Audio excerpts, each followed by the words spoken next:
Welcome in, everybody. Final Monster Cast national broadcast of the year. Here we are. If you can hear that AC unit, I'm going to keep it running for just a little bit until we go live at 6 minutes after.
is Armed American Radio. If they want to take my guns, they're going to have to bring a station wagon and a whole lot of friends, because I'm not giving them anything. From the Car Firearms Group studio at the Patriot Mobile Communication Center.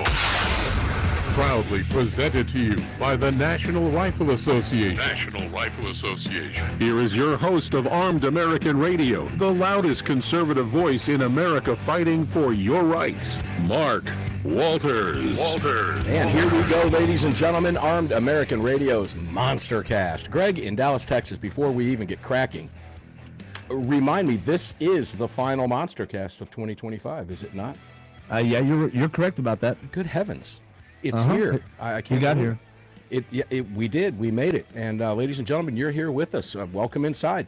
Car Firearms Group Studios. CZ Mike fired up for you. On-air lights are blinking.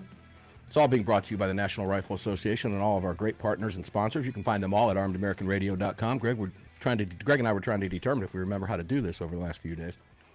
But I think we've done it long enough to know what we're doing. I will tell you this, that Facebook is not streaming today live, but everything else is. I'll let Greg tell you all of that fun stuff and where to participate in the chat. And then we'll get going with our year-end Monster Cast. We're going to take a look back with our guests, and we're going to ask them to look forward. And we'll see what we come up with. Greg, take it away, brother. Yeah, sure. Other places to watch the show are going to be YouTube and Rumble. Just do a search for Armed American Radio with Mark Walters. Over on X, we're at AAR Mark. You can head over to armedamericanradio.org or .com, hit that menu icon, then select your Watch Live or Listen Live option. And lastly, if you'd like to join our live chat, just download Telegram, create your profile, and search for Armed American Radio Conversations. And that will bring you in. Let's go to our guest, Dr. John Lott, crimeresearch.org. Dr. Lott, Merry Christmas, and I here we are. Happy New Year, my friend. Welcome to the program. You're our first guest on the final Monster Cast of 2025. John, how you doing, my friend? Doing well. Honored to be on. Thanks for having me. Oh, it's always a pleasure. It's never enough time. We'll get to as much as we possibly can. But before we get started with, looking back in a year in review with hindsight in 4K high definition, which it always is, and some predictions for 2026, you have a op-ed out in the New York Post published today that is quite telling, because there was also a Fox News piece out talking about crime rising in Democrat-run cities. We'll name those in a little bit. But your headline at New York Post today is "New Data Reveals the Horrific Truth About Illegal Immigrant Crime." And you lay it out with numbers, statistics, everything. Let's talk a little bit about it. John, I'll let you get started. Thanks. There's a lot of discussion about the rate that illegal aliens commit crime. And there was some new data that came out for New York that went and ICE had detainers for like 7,113 people that are incarcerated in New York prisons and jails. They'd already let out almost 7,000 others. And this includes murderers, rapists, robbers, all sorts of horrible crimes. And so I wanted to figure out, what's the share of the overall prison population, incarcerated population there that these illegals make up? And it turns out that they make up 14%. Now, the thing you have to realize is that that's likely a very conservative estimate for multiple reasons. One is that New York is not helping ICE identify whether people in there that are incarcerated in the jails and prisons there are illegal aliens. So it's almost surely an undercount that's there. And there are other reasons to believe that there's a problem with that too. And so what you end up having happen is and you look at the population, there are different estimates of what the share of the illegal population is in New York. You have Pew has the highest estimate, which indicates it's about 4%. And so, you look at it and you say, at least 14% of the incarcerated population are illegals. And they've let out almost 7,000 earlier this year, but ignore that.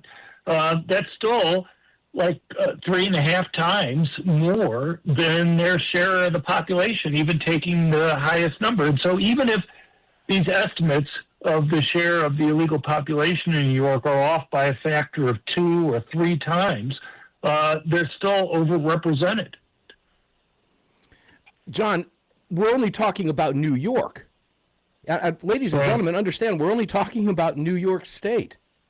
These numbers are off the chain. John, I want to give some of the numbers that you have out here as far as the types of crimes we're talking about, because they are horrific crimes. Media never tells us this. In fact, they tell us the opposite. They've been convicted, ladies and gentlemen, of committing 148 homicides, 717 assaults, 134 burglaries, 106 robberies, 235 dangerous drug offenses, 152 weapons offenses, and 260 sexual predatory offenses, among other crimes. John, why don't we get that fact from the press? You know, I'm not asking that rhetorically. I really, truly want to try to dig into why they refuse to give us these numbers, because you said roughly 50,803 people are incarcerated in New York's prison and jail systems, about 32,469 in New York State Department of Corrections and Community Supervision, and another 18,334 in the state's city and county jails. And of course, 7,113. So, I mean, I don't know. Do you have an estimate on how light that number might be? Because New York does not cooperate with the federal government. Is there any way to estimate that number? No, I have no clue. I mean, even though New York doesn't cooperate, there are other reasons to believe that it's an underestimate. And one of them is that ICE tries to pick up people when they're arraigned, when they're arrested, before they even get into the prison system or when they're convicted. And so, you know, if they never get it, if you have 2 robbers, one or 2 murderers, one is an illegal alien and the other one's a U.S. citizen, and the illegal alien gets picked up as soon as he gets arrested and deported, or gets deported right after conviction, he never gets into the prison system. So he's never counted there. Mm-hmm. And so that's another reason why illegal aliens are going to be underrepresented relative to American citizens. And the thing is also, this is a reason, one place that people often point to as a comparison is Texas. And Texas seems to indicate that illegals aren't committing crime at particularly high rates. But the problem there is that Texas is much more actively involved in helping ICE deport individuals when they're arrested or convicted or early released from prison, to hand over to ICE to deport them. And so it's much more likely that while it's biased downward in New York, it's not anywhere near as biased downward as it would be in a place like Texas in terms of illegal share of the incarcerated population. And so in some sense, New York, I think, is giving a more accurate representation of those numbers. Yeah, and guys, being overrepresented in the state's prison systems in New York by at least 3.4 times. Take a look at these numbers. Illegal immigrants make up only 3.4% to 4.15% of New York's state population. A state population of 19.99 million. We'll round that up to 20 million. That means they're overrepresented in the state's prisons and jails by at least 3.4 times. Yet, again, we don't hear any of this, and for whatever reason, the Democrat machine protects them and hides them, and they are committing those crimes. Imagine now, because... Well, they were releasing a couple hundred murderers earlier this year, since January 20th, without telling ICE that they were releasing them. Child rapists, others that they were just releasing. So those are people that were convicted in New York State of these horrible crimes. And New York went out of its way to make sure that those individuals would be able to stay in the country. Yeah, and when you consider, John, what you just said with these numbers, again, folks, 148 homicides, that's 148 murder victims, 717 assault victims, 134 burglary victims, 106 robbery victims, 235 dangerous drug offenses, 152 weapons offenses, 260 sexual predatory offenses. Think of every one of those as a victim, not just a number, ladies and gentlemen, in a state that does its level best to make it near impossible for you to protect and defend yourself with a lawfully carried firearm, still bucking the Bruen decision after 3 years. It is remarkable. John, when we come back, I want to ask you to make a prediction about New York with Mom Donnie and how this might shake out based on this New York Post opinion piece that you have up. Then I want to talk with you briefly about big stories from the year and what you think might be coming in 2026 and beyond. We have John Lott for one more segment, ladies and gentlemen. Armed American Radio's final 2025 broadcast of the year is now well underway, and a great guest lineup coming up for you for the remainder of this 3-hour live broadcast, being heard on hundreds of radio stations around the nation. Merry Christmas and Happy New Year to each of you. We'll be back with John right after the break. Don't go away.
And sit down afterwards after I got out of the shower. I was like, oh my God, I'm so tired. Usually it doesn't wear me out. Cleaning out the chicken coop. Ladies and gentlemen, we're going to keep the mics on for you during the breaks as often as possible on this final show for you today.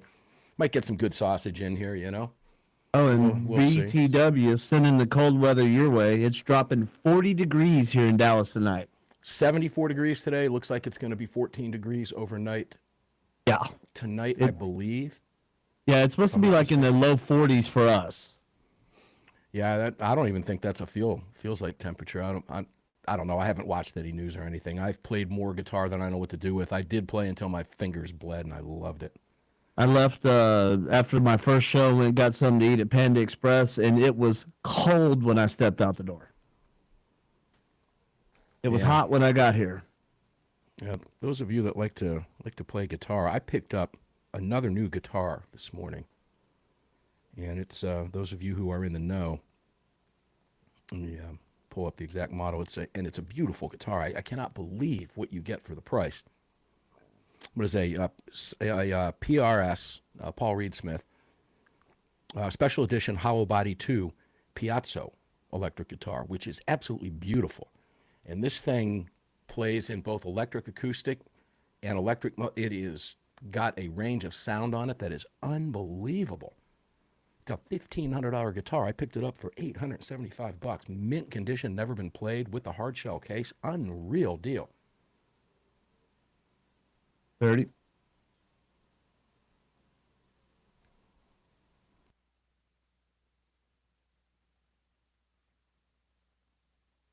All right, guys, you heard that cue. We're coming back here in about 20 seconds.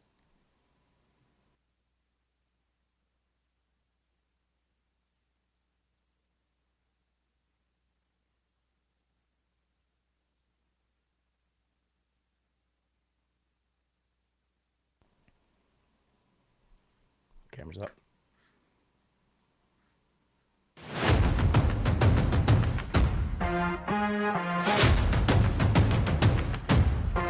following segment of Armed American Radio is proudly being brought to you by the National Rifle Association. Help us defend freedom by visiting nra.org/AAR and join today. Welcome back to the show. Yeah, guys, National Rifle Association is the real deal. I would hope that you would join us. I've been asking you to do that for quite some time, and I'm going to continue to drive that point home. We have to have you in the ranks of the National Rifle Association, ladies and gentlemen. I've been communicating with them during the past couple of breaks, and there's a strong possibility that they're going to repost us over there on X, which draws thousands of views. And if that's the case, we want to ask you guys to participate in the chat. Get involved with us over there. It's always a lot of fun. And Greg, that's where now? Tell them where to go to get that on the Telegram Messenger app, right? That's correct. Just head on over to Telegram, create your profile, and search for Armed American Radio Conversation. See, it's in his DNA. He just said that. He was probably playing a video game at the same time he said that. It just kind of comes out of him like that. Hey. So welcome back, ladies and gentlemen. Merry Christmas and Happy New Year, too. I'm going to be telling you that throughout the evening today. Let's go back to our guest, Dr. John Lott. Such limited time with you, John. Welcome back in. Based on your piece here, which I found fascinating, and the numbers in it just simply don't lie, I am drawn to think about, John, what's getting ready to happen in New York with Mamdani, who is going to show massive deference to illegal immigrants, as he calls them, illegal criminal aliens, as far as I'm concerned, because every one of them have something in common, and that is illegal, and they're all lawbreakers. He's going to protect them. What do you expect? Can you I know it's hard to make a prediction, but knowing what you know about the numbers that you've just written about and we're talking about now, what would you expect to see happen in New York when Mamdani gets his way?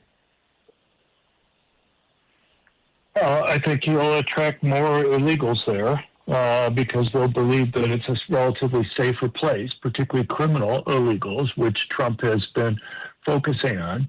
About 70% of the illegal aliens that Trump has deported were either ones that had been convicted of a crime or had been charged with a crime. Often, a lot of the public discussion here just focus on people who have been convicted. Right. But, a lot of individuals, when they're arrested, given that illegals, even without committing a crime, can be deported, they're immediately deported. They wait. ICE officers will wait at the courthouses when somebody gets arraigned, and they can pick them up and deport them at that time. And so, obviously, if an illegal alien is there when they're going after criminal illegal aliens, people with a criminal record, and being charged, having a grand jury charge you is, that's you're part of your criminal record that's there. They're going to pick up the illegals that just happen to be around the criminal ones that they do, but they're primarily focusing on them. And it looks like right now, at least through October, the murder rate for the United States is down about 20% this year, 19.5% compared to last year. And given that the murder rate is about 4.96 or something last year, we're probably talking about something that's around 4 or less, maybe 3.9 per 100,000. The lowest previous murder rate that we ever had in the United States was 4.5 per 100,000. So this is like 1/9 lower than the lowest rate that we've ever had in the past. And so, it's going to be interesting to see. My own belief is that, increased arrests by the FBI are up 100% compared to what they were last year. You have U.S. attorneys across the country that Trump has put in there, which are much more actively prosecuting criminals, making it risky for them to go and commit crime. You have the federalization of law enforcement in D.C. and in Memphis, all those things, and deporting criminal illegals. They're not here to commit crimes. Plus, even the criminal illegals that you haven't caught yet, they don't want to get deported. And one way they can lower the risks of getting deported is to keep off the police radar. And the way they keep off the police radar is not to go and commit any crimes right now, to keep their heads down. Some of them can't help themselves, John. Some of them can't, and you point out. No, I know, but at least some of them, to the extent that some of them are trying to avoid being deported, being caught up by ICE.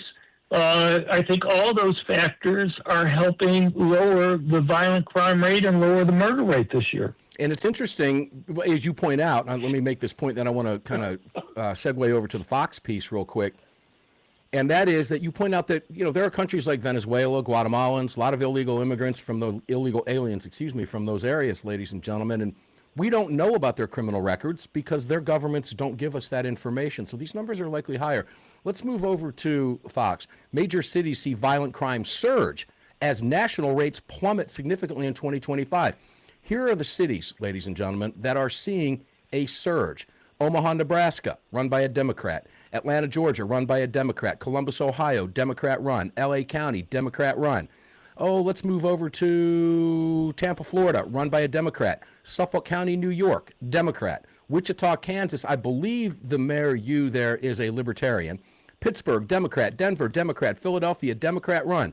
These are all Democrat-run states, and all of these states' policies are leading to more crime, while what we're talking about here is these numbers beginning to drop rapidly. What does that tell you? It's failed policy, is it not? Yeah, I mean, you and I have talked about this many times. It's not rocket science. You have to make it risky for criminals to commit crime. And you do that with things like higher arrest rates, higher conviction rates, longer prison sentences, making it so individuals are able to go and protect themselves when the police can't be there to protect them.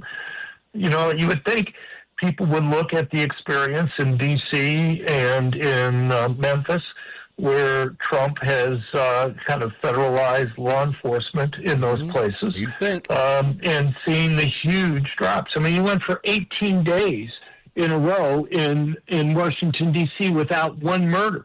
The irony to me is, you have people like Wes Moore, the governor of Maryland, calling Trump a racist for putting more law enforcement in D.C. He's claiming that the only reason why he's doing that is because, it's a heavily black area. But, I look at it and I say, well, 96% of the murders in D.C., at least the latest data we had, I think it was from 2021, were blacks that were being killed. True. So whose lives do you think you're saving? Yeah, and exactly. That's racist? Yeah, well, to them it is. Because, and John, it's frustrating, as you know, because they have the wind of the media sails behind them, and that's what happens. We've only got 30 seconds left, John.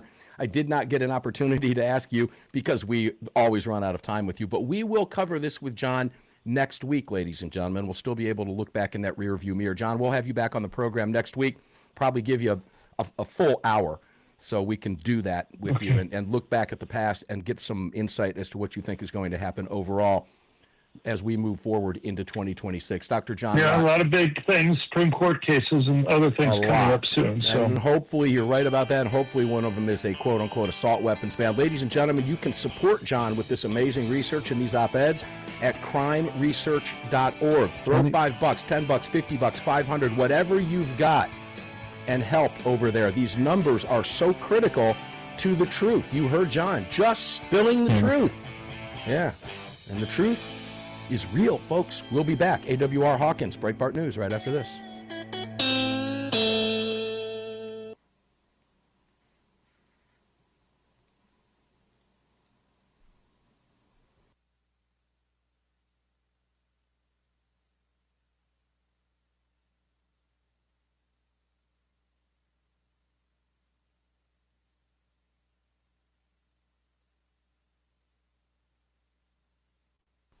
Yeah, my son went down to, Mike's live, by the way, went down to the Battery with some friends tonight, which is a fairly safe area.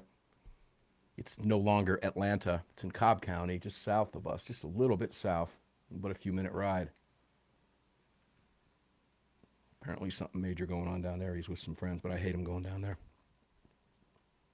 Anybody in Georgia talking about those 315,000 illegal votes in the 2020 election? I am. You're not seeing it anywhere else. You're not seeing local media cover it. Yeah, because they were covering up for it. Yeah, which is not a shock here in the metro Atlanta area by any stretch. Is that a shock? You will see from time to time, maybe Fox 5 will cover some of it. 11 Alive will cover it. I wouldn't expect to see any of it from, that's NBC. I wouldn't expect to see any of it from ABC or CBS at all. But I'll be very frank with you. I pay very little attention to local media, very little, unless it's of a national stature, which this is. Or weather issue or something like that. Yeah, yeah. Yeah, no, I was just curious. I know social media is all over it, but...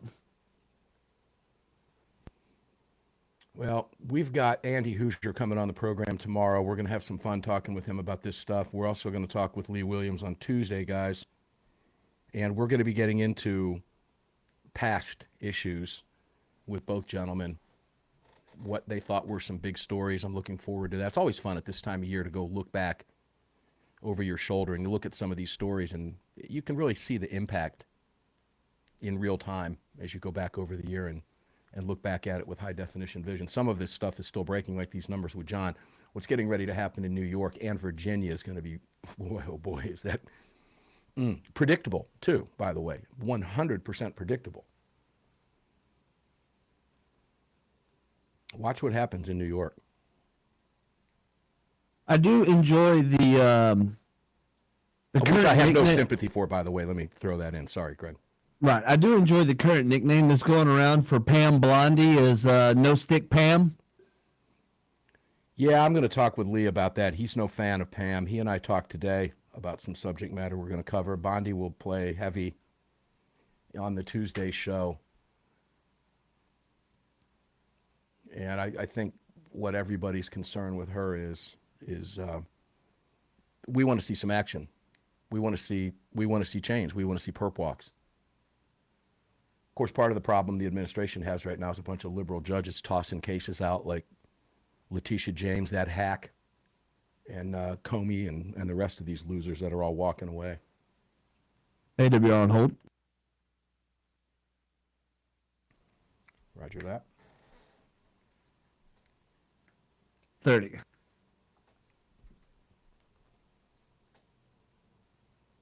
Guys, if you are watching us on X, please repost. We would appreciate that very much. If you're watching us on YouTube, please subscribe. Ring that little bell. We're getting close to 1,100 fans over there, and that's a big deal for us. We would appreciate it. The more we get, the more visibility we have, and the faster we can grow. Jared Yanis will be here in the next hour, as well as reporter Neil McCabe, followed by a classic roundtable. And we're already a half hour down, so let's rock and roll. Zoom, zoom. Yeah.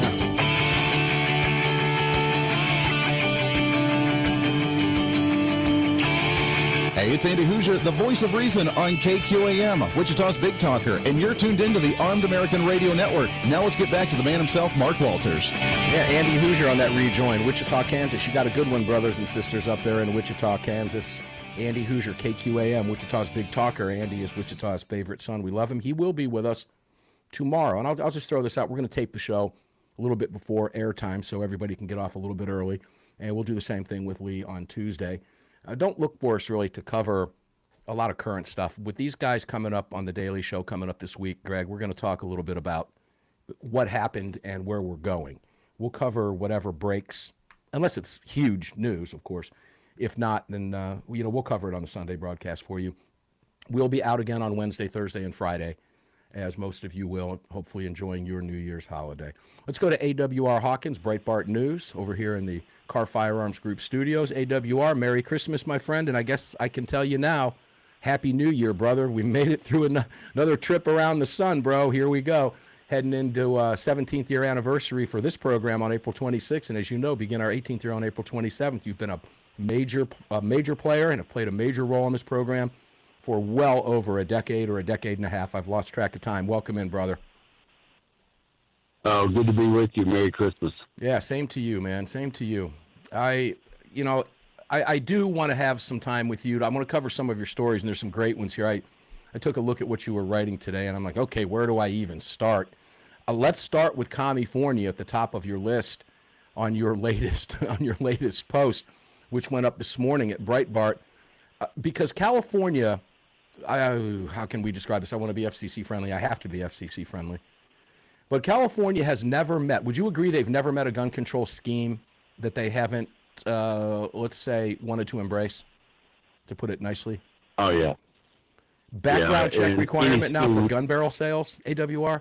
Gun barrel sales takes effect on January 1? But to me, this is the logical outcome of the quote-unquote ghost gun regulation chase. I mean, it's the logical outcome is, and we said that when they first passed ghost gun regulations, I said it won't be long till they'll require a background check for a drop-in trigger for a Glock. Yeah. And I was off a little bit. Instead of the trigger, it's the barrel, but the same deal. This is what they're doing. It's another way to expand the paperwork trail so they can find any guns that thus far haven't been registered or weren't bought via a universal background check, just so the government can know, well, if he's buying this Glock barrel, he must have a Glock, so there's another gun there, and it just expands the government's knowledge base. And the crime is, it's none of their business. That's what the Second Amendment's all about. Shall not be infringed means, how many guns do I own? Tough luck. You don't know. Now, I don't know the answer to this question. I'd like to think I know the answer to this question. I'd like to think that FPC is going to sue on this in conjunction with the Second Amendment Foundation and the NRA. I don't know that in the scheme of California's gun controls, I don't know that this one warrants that suit. There are some other bigger ones out there. But do you expect there to be a challenge to this? I'm hopeful that there will be. I'd like to say there's going to be. Well, I think it's almost impossible that there won't be. I mean, this is, as I say, they're requiring a background check, not for a firearm, but for a barrel. A barrel is not it's not a firearm. It doesn't have an action. It doesn't have a trigger. It does on and on we can go. So if someone doesn't file a lawsuit here, then I can't understand why they didn't. I'm hopeful that they will. I think FPC and SAF will be at the forefront of this. In fact, I could see the trifecta with the National Rifle Association, Second Amendment Foundation, and FPC all over this one. Those of you that live in Virginia, pay careful attention to this conversation about California, because they're going to want to mimic everything that Gavin Newsom has put forth in the state of California. It is coming to you, ladies and gentlemen, and it's coming to you starting next week, sadly. AWR Fox News is running a piece. I was just talking with John Lott about it. Because you have a piece about Democrat, we talk about Democrat-run cities with you on a regular basis, but there's a new survey out right now showing that while crime is dropping across the country because of Trump's actions, John covered it in great detail in a piece on the New York Post and an op-ed opinion piece today. Major cities, here's the Fox headline, see violent crime surge as national rates plummet significantly in 2025, which is what we were talking about with John. Here's the cities, AWR. Tell me if you're shocked. Omaha, Nebraska, run by a Democrat. Atlanta, Georgia, run by a Democrat. Columbus, Ohio, run by a Democrat. Los Angeles, run by a Democrat. Tampa, Florida, run by a Democrat. My hometown, I hate this. Suffolk County, New York, run by a Democrat. Wichita, Kansas, I believe, run by a Libertarian on the liberal side. Pittsburgh, Pennsylvania, run by a Democrat. Denver, run by a Democrat. Philadelphia, run by a Democrat. Are you shocked by the headline or any of that without even digging into it? Not particularly. No, it makes sense to me. I haven't read the piece, so I can't comment on it, but nothing you're saying shocks me. Yeah, I didn't want to get into, I didn't figure you did, and I didn't want to blindside you on that, but just the overarching deal, Democrat-run cities, crime continuing to go up. Not a shock there. So it's a good place to segue because you wrote yet again about Chirac. And here we go again, Democrat-run Chicago, at least 8 people shot on Christmas night. Ladies and gentlemen, criminals be criminal, and it doesn't matter what night it is. Be the holiest day of the year, and criminals be criminal. And AWR, 1 dead, 3 injured after 4 gunmen opened fire in Chicago on Sunday morning. And on Christmas, on Thursday, at least 8 people shot on Christmas night. I don't have the specific numbers. I'll pull them up during the break for the remainder, but I guarantee they're higher over the weekend, and they're likely going to get higher over this holiday week coming up. Would you be shocked by that either? As many times as we've covered these tens of thousands of shootings together in that city alone? Oh, I'll be shocked if they don't go up. Yeah, well, they're going to. There's no doubt. No question about it. I want to talk with you about the no charges for the man who opened fire on Kentucky State University campus. This was a fascinating case. Kind of, skated under the radar until A grand jury refused to indict Mr. Jacob Lee Bard over December 9th shooting on the Kentucky State University campus. Give us the lowdown, brother. This is a fascinating story. Well, he was just there to move his son out, and his son had allegedly been beaten a few times and threatened, and while he was moving him out, people jumped him and allegedly were slamming his head against concrete, and so the father shot at him and killed one and wounded another, and anyway, in Kentucky, you can't carry a gun legally on a campus unless there's a loophole for a private school, but Kentucky State University is not a private school, so that loophole wouldn't apply. So the grand jury obviously said, yeah, which is more important, the gun ban or the fact that this guy protected his kid's life and his own, the latter. And so I love that this happened, and I love that this father was home with his children for Christmas Day, and a hard lesson was learned by somebody, but you can't just go around banging people's head against concrete and not expect some form of ramification.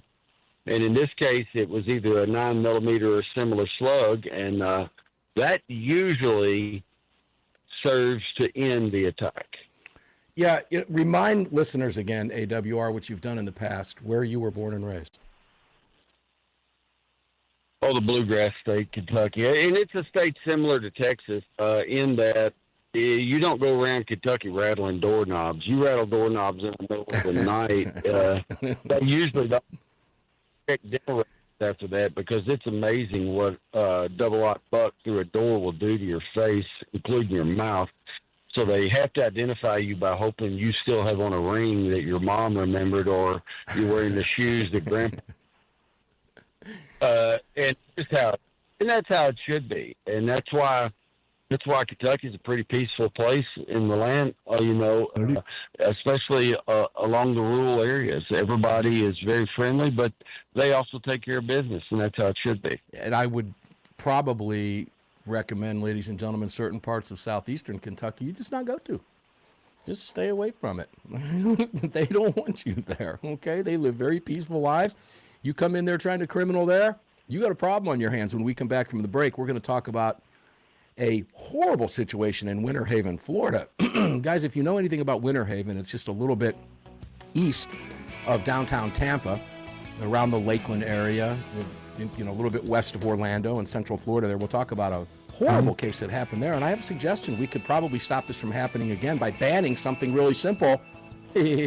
Tell you about it when we come back with AWR Hawkins from Breitbart News. AWR Hawkins from Breitbart News returns for one more segment. Hour one, about to wrap. Stay with us.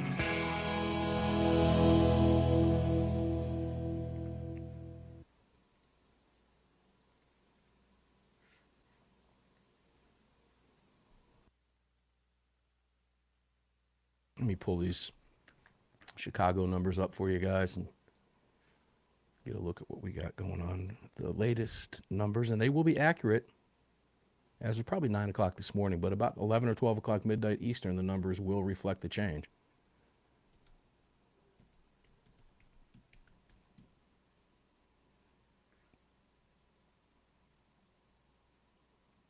Okay, so 20 wounded, 3 killed. Oh, excuse me. Christmas tally, 5 killed, 19 wounded, so the numbers have risen, as we know. And that is as of 7 p.m. today. And that would be Central Time. So, yeah, that was a 7:29 p.m. update. So come 11 o'clock, we'll check it again during the roundtable and see if we have another update. Probably won't update until late tonight or early tomorrow morning, but it's going to be higher. It always is.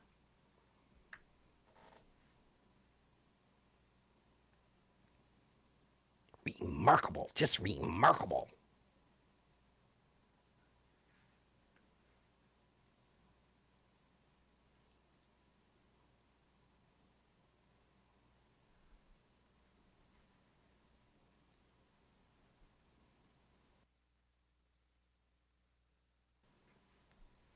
All right.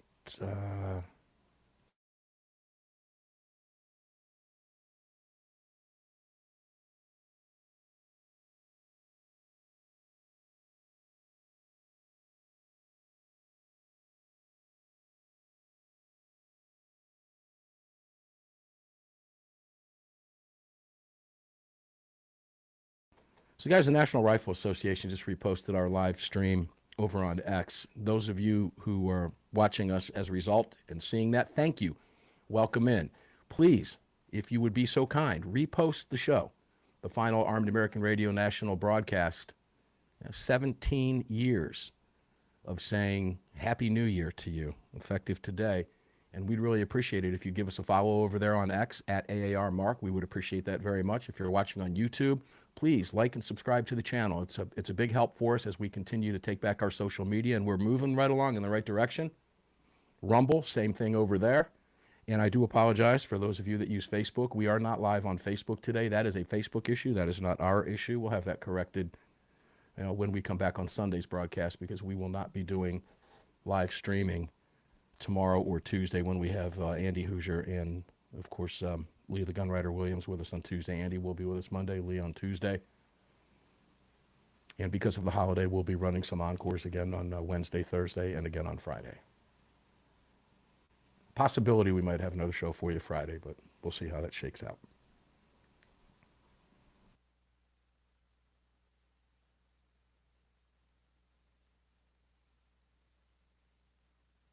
All right, camera's going back up. Welcome in, guys. If you're just joining us on the live streams, we appreciate it very much. Please like and subscribe wherever you're watching. It helps us out big time. We appreciate it. And if you're just joining us, if you're coming in from the National Rifle Association repost, we're talking with AWR Hawkins from Breitbart News. We've got him for one more segment. Jared Yanis from Guns and Gadgets coming up after that, followed by reporter Neil McCabe. So we got a good one for you. Stay with us.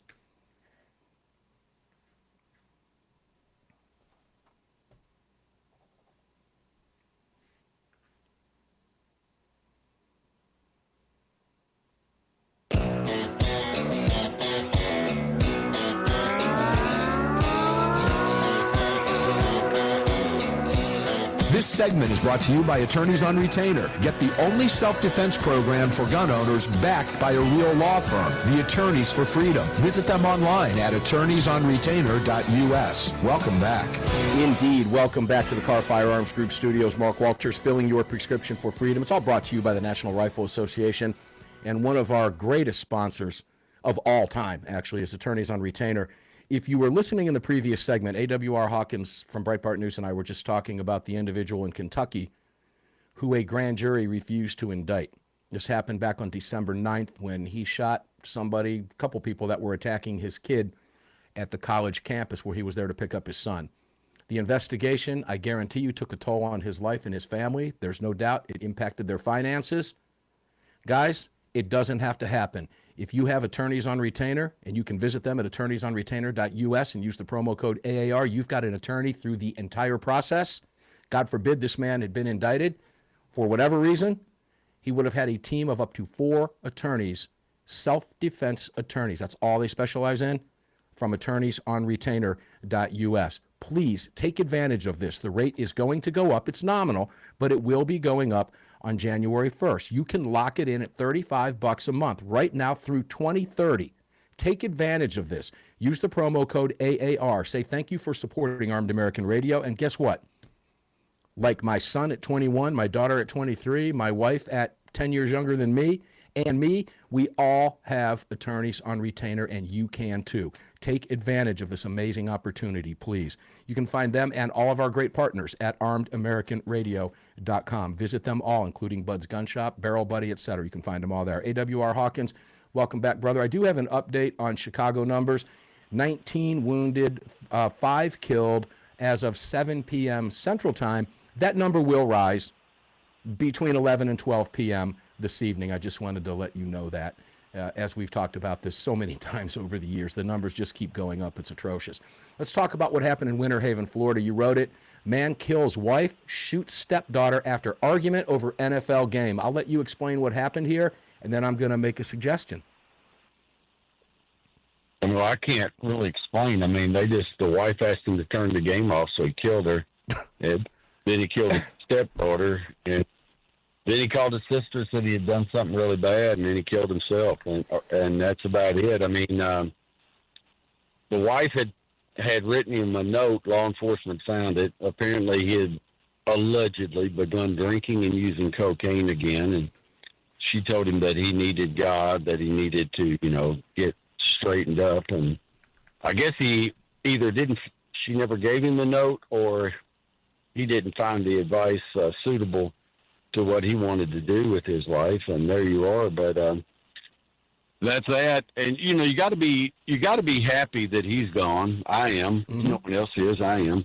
But what a tragedy that girl lost her mom. And, and then he shot her. She somehow survived, was actually able to talk to police and tell them what he said to her before he shot her.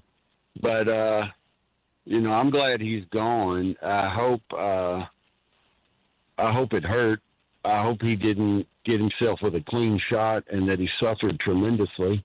And that's about all I have to say about it. If anybody deserves that, it's this person. And I want to point out, too, that his wife, her name was Crystal Kenny, yelled to her 12-year-old son to go next door and call 911, get someone to call 911, which he did. While he was over there, he heard the gunshots that killed his family.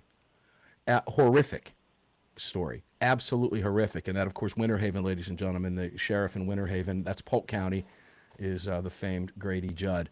And he was choked up when he was talking about this. It was a horrible thing for everybody to see. Now, I'm going to make a tongue-in-cheek suggestion here, but maybe we should ban the NFL.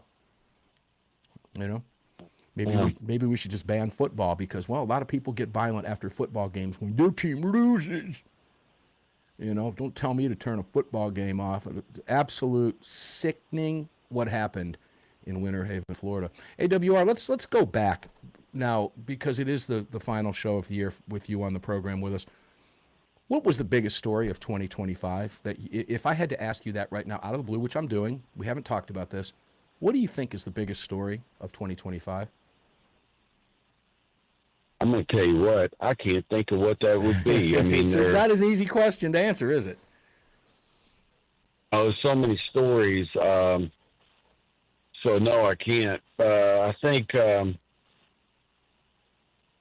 I can't even begin to answer that question. I do think some of the bigger stories will all center on court cases that knock down gun control, as well as the Trump DOJ filing suit like they recently did against Washington D.C.'s stupid AR-15 gun controls.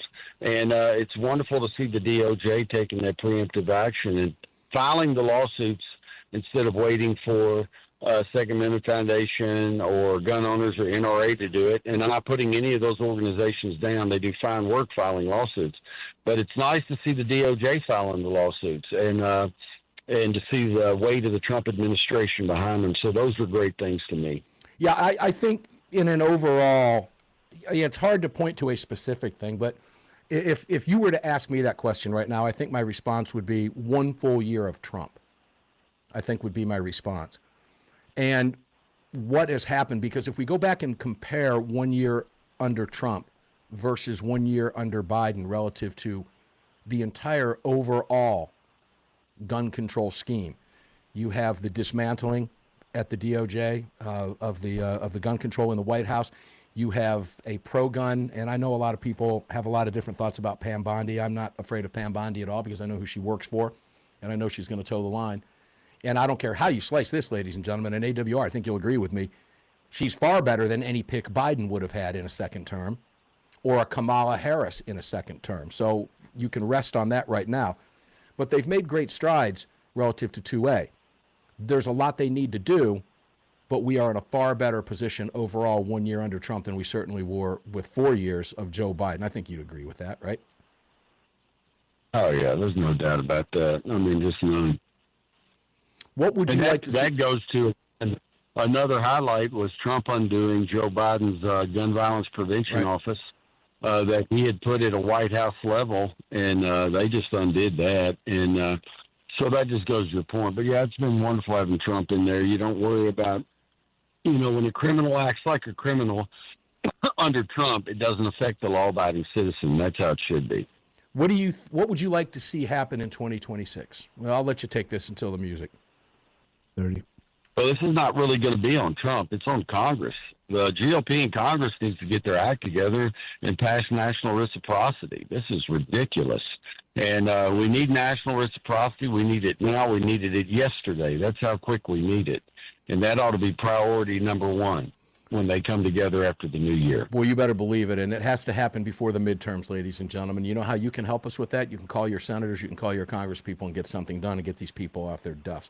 That's important, too. Huge, by the way. But I would also, if you ask me that question again right now, and we'll talk about this throughout the remaining 2 hours, guys, but I want to see that assault weapons ban case taken by the Supreme Court. I want to see that knocked down and put a stake through the heart of the gun grabbers, because it won't just impact your quote-unquote assault weapons.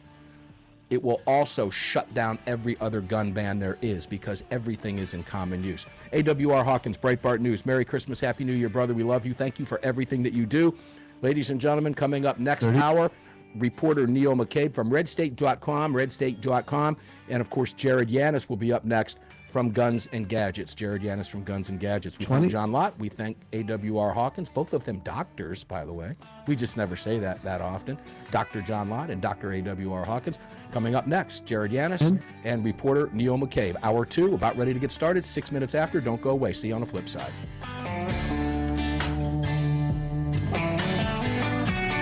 You just filled your prescription for freedom with Mark Walters, presented by the National Rifle Association. The National Rifle Association on the Armed American Radio Network.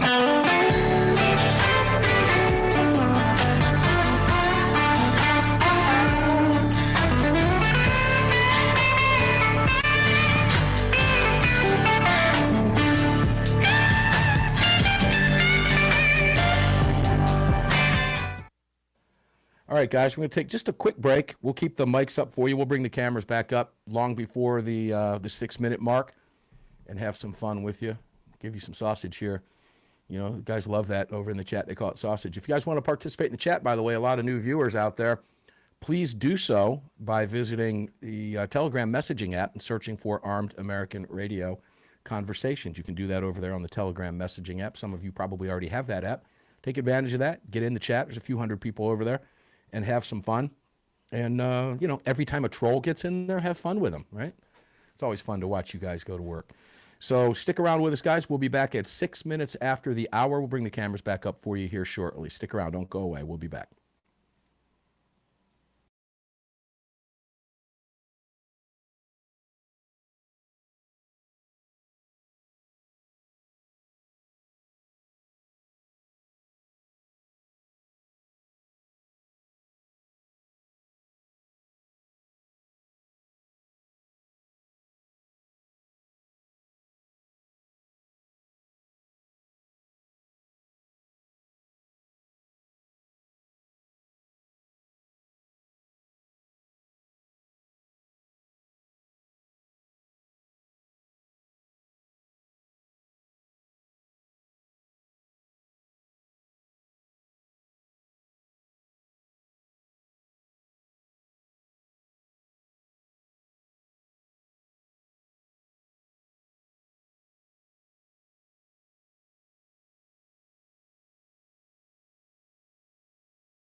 All right, guys, we're back with you. We're going to keep the mics up for you. Have some fun.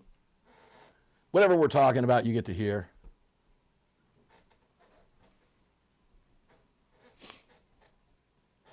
Studio chair needs some WD-40 there, Greg. Well, you're on a biology break, so.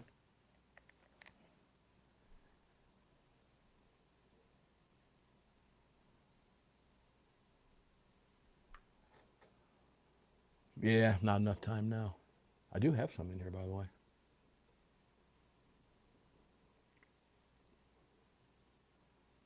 So we got Jared. Yeah, Jared will be calling in. Guys, here's a quick life hack for you, by the way. If you have WD-40, you got any porch lights, stuff like that? I've got a couple of them outside the studio walls here, outside on the front porch of the studio, which is a standalone building. Spray those porch lights. Greg, I don't know if you knew this. Good life hack, fun life hack. Spray your outdoor porch lights with WD-40. You'll never have bugs or spider webs or anything around them ever again. You only have to do it one time. Gone forever.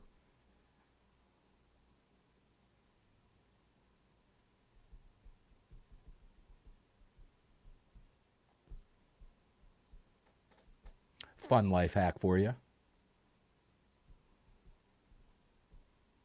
Welcome into all you new folks here that might be coming in when the NRA reposted it. We appreciate that from the National Rifle Association. Much, much obliged. Please follow us on Twitter. If you're watching on YouTube, subscribe to us over there. Like us over there. Ring the bell. We've got fresh videos coming out for the live shows every single day over on YouTube and at Rumble. You can do the same thing over there. And we always do on Facebook, but for some reason today, Facebook doesn't like us today. That happens from time to time.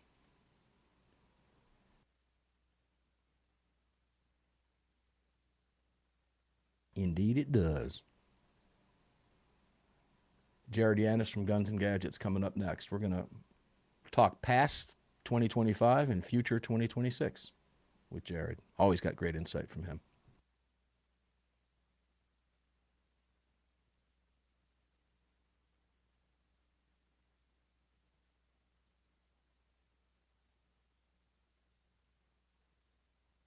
He'll be followed by Neil McCabe from redstate.com, redstate.com.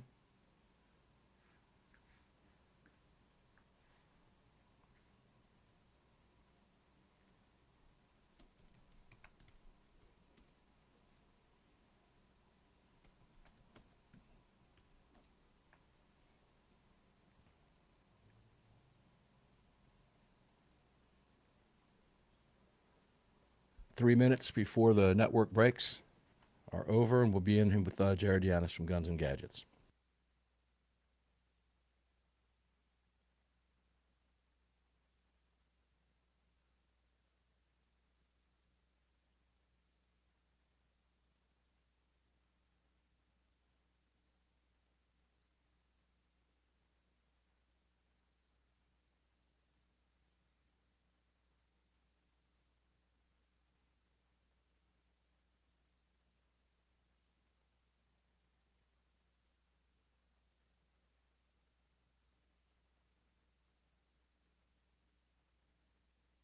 Jared on hold. Roger that. Bring cameras back up.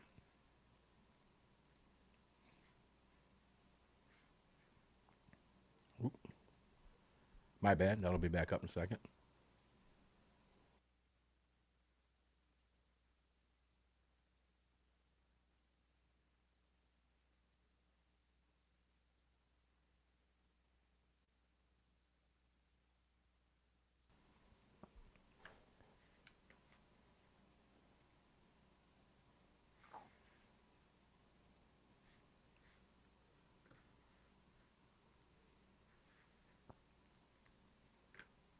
Let's do this. Hour 2, Greg. What do you think? It's going to go by just as fast as the first hour.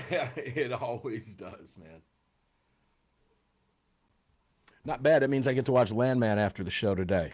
Because here we are, 30 seconds out. Yeah, last week's episode was just horrific. I don't have time to ask you why. Maybe we'll talk about that during the next break. Kayla Wallace, the attorney. I love her. She's not from Earth. She's from the planet. You're right about that. No, I fell asleep during it. That's why it was horrific. Oh, yeah. Can't do that, man.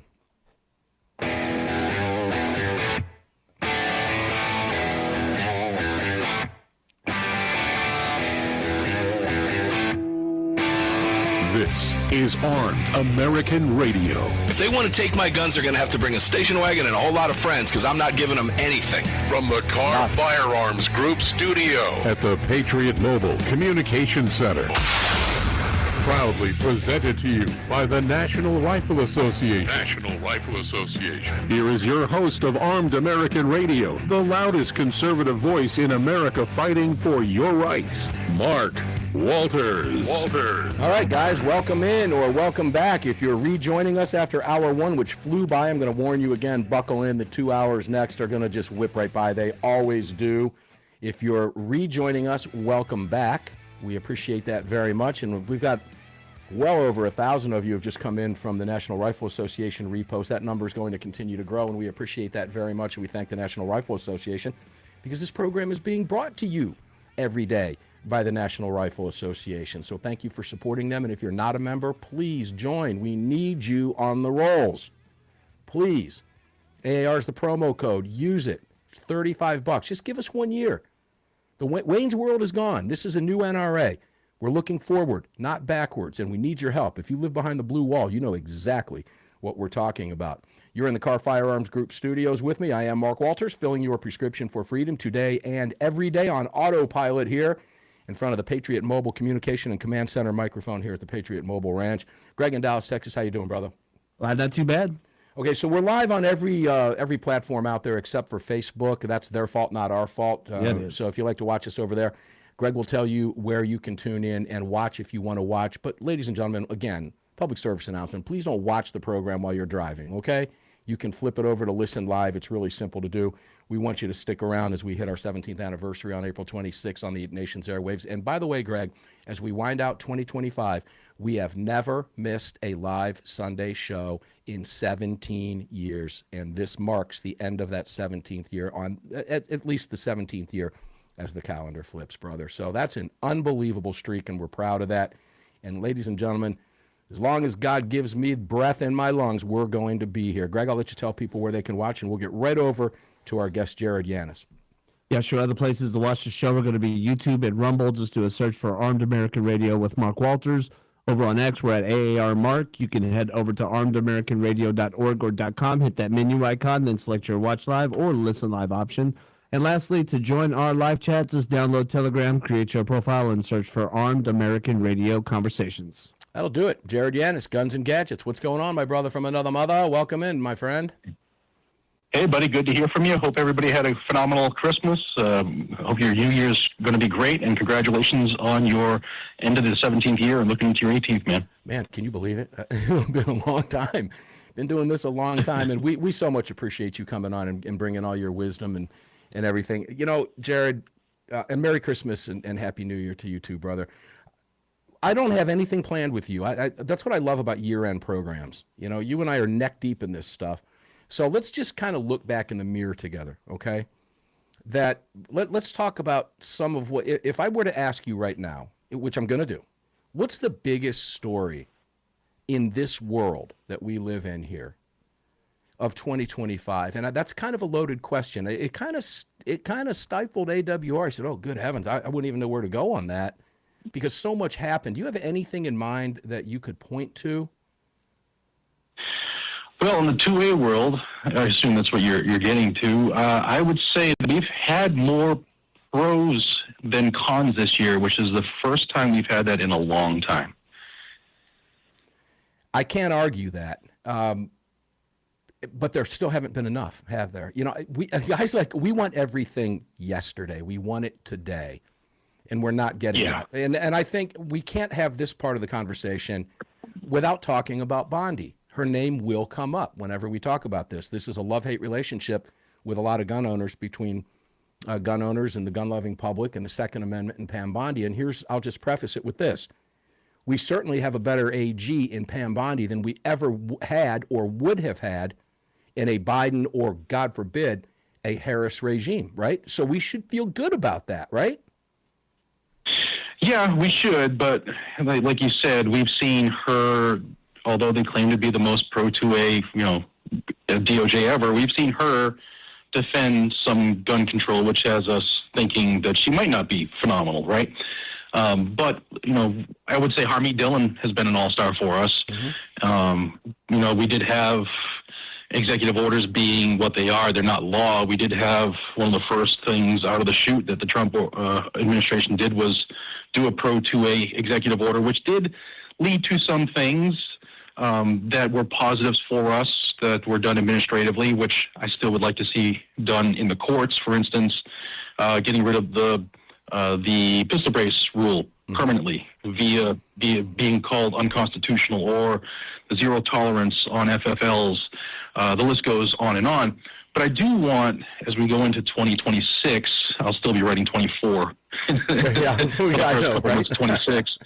But I do want to stress that we shouldn't get too consumed by the negatives. It's easier for us to focus on the negatives. Great point. Than to think about the positives we do have. And I did like a quick, a list of pros off the top of my head while I was waiting for the crossover, and I came up with a ton more pros than I did cons. And and that's tough.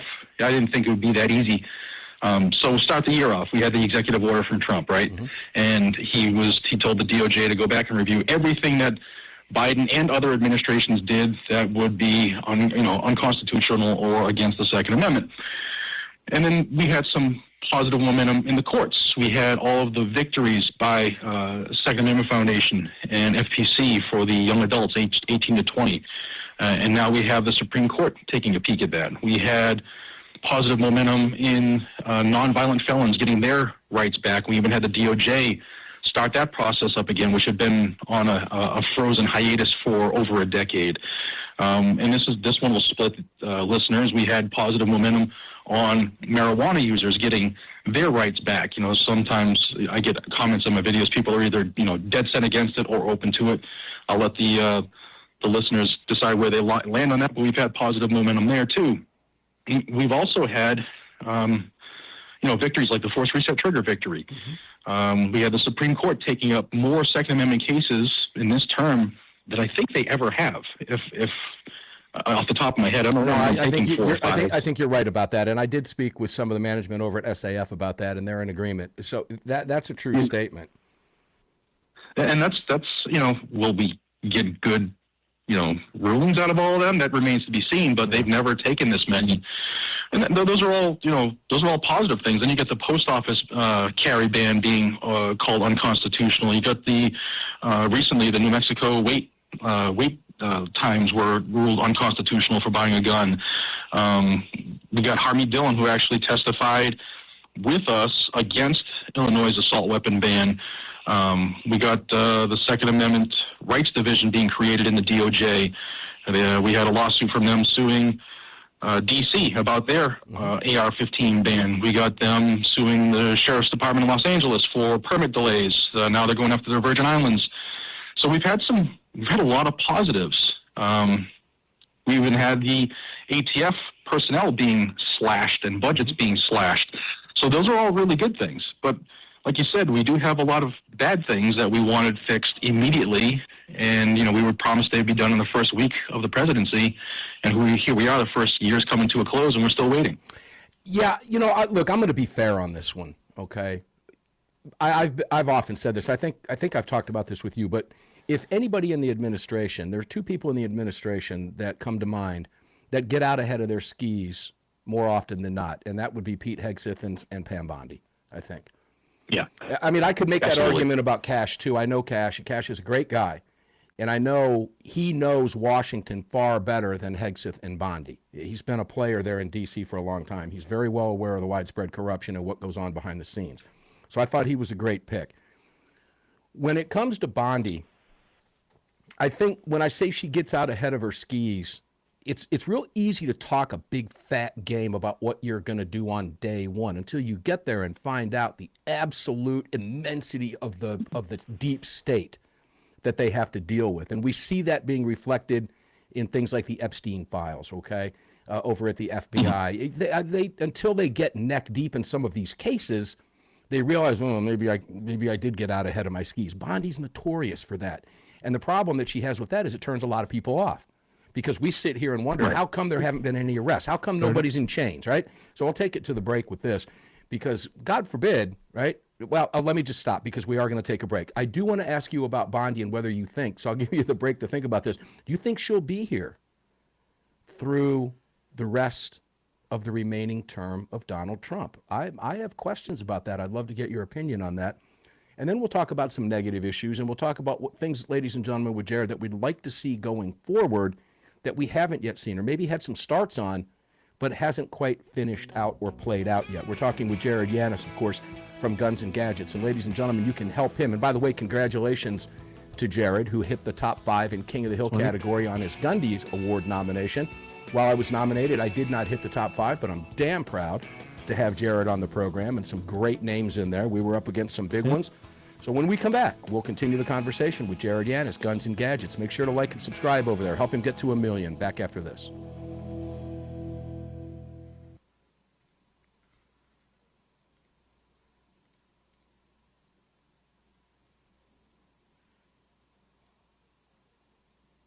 All right, guys, buckle in. This hour is going to move.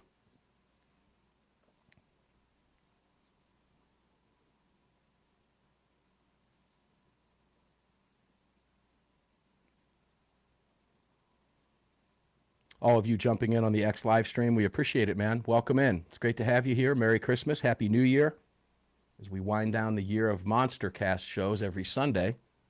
Tomorrow on the Monday's Daily Defense, we'll be talking with, of course, our regular Monday guest. That's Andy Hoosier, KQAM, Wichita's Big Talker. We'll talk about a lot of wide-ranging things with Andy, politics, and we'll look back in the rearview mirror over 2025. Always fun to do that at this time of the year. And then we'll be talking, of course, on Tuesday. We'll have our regular guest, Lee, the Gunwriter Williams.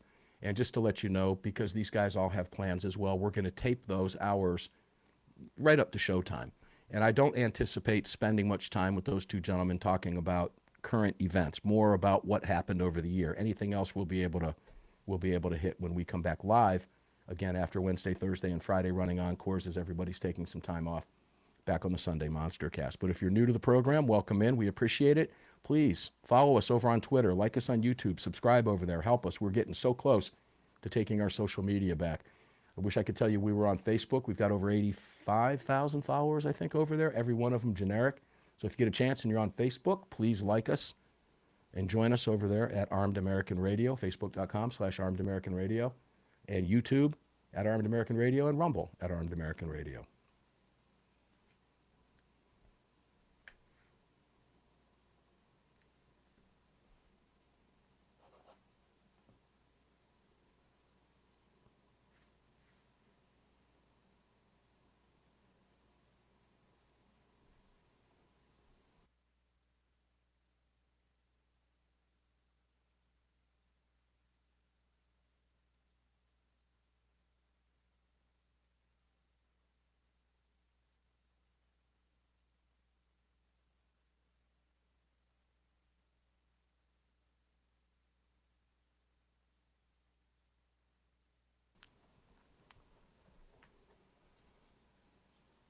Take a sip of that sugar-free Red Bull before we go back live. Greg, what do you think?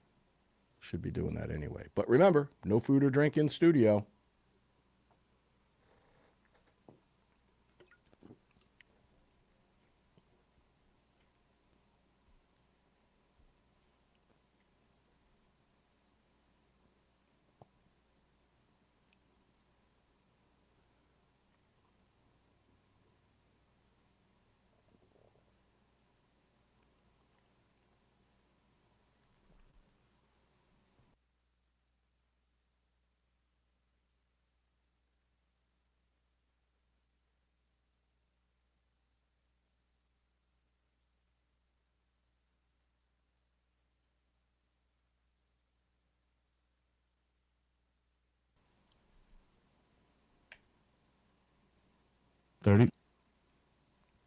You heard that, ladies and gentlemen. Coming back at you here in a few seconds. Camera's back up, Greg.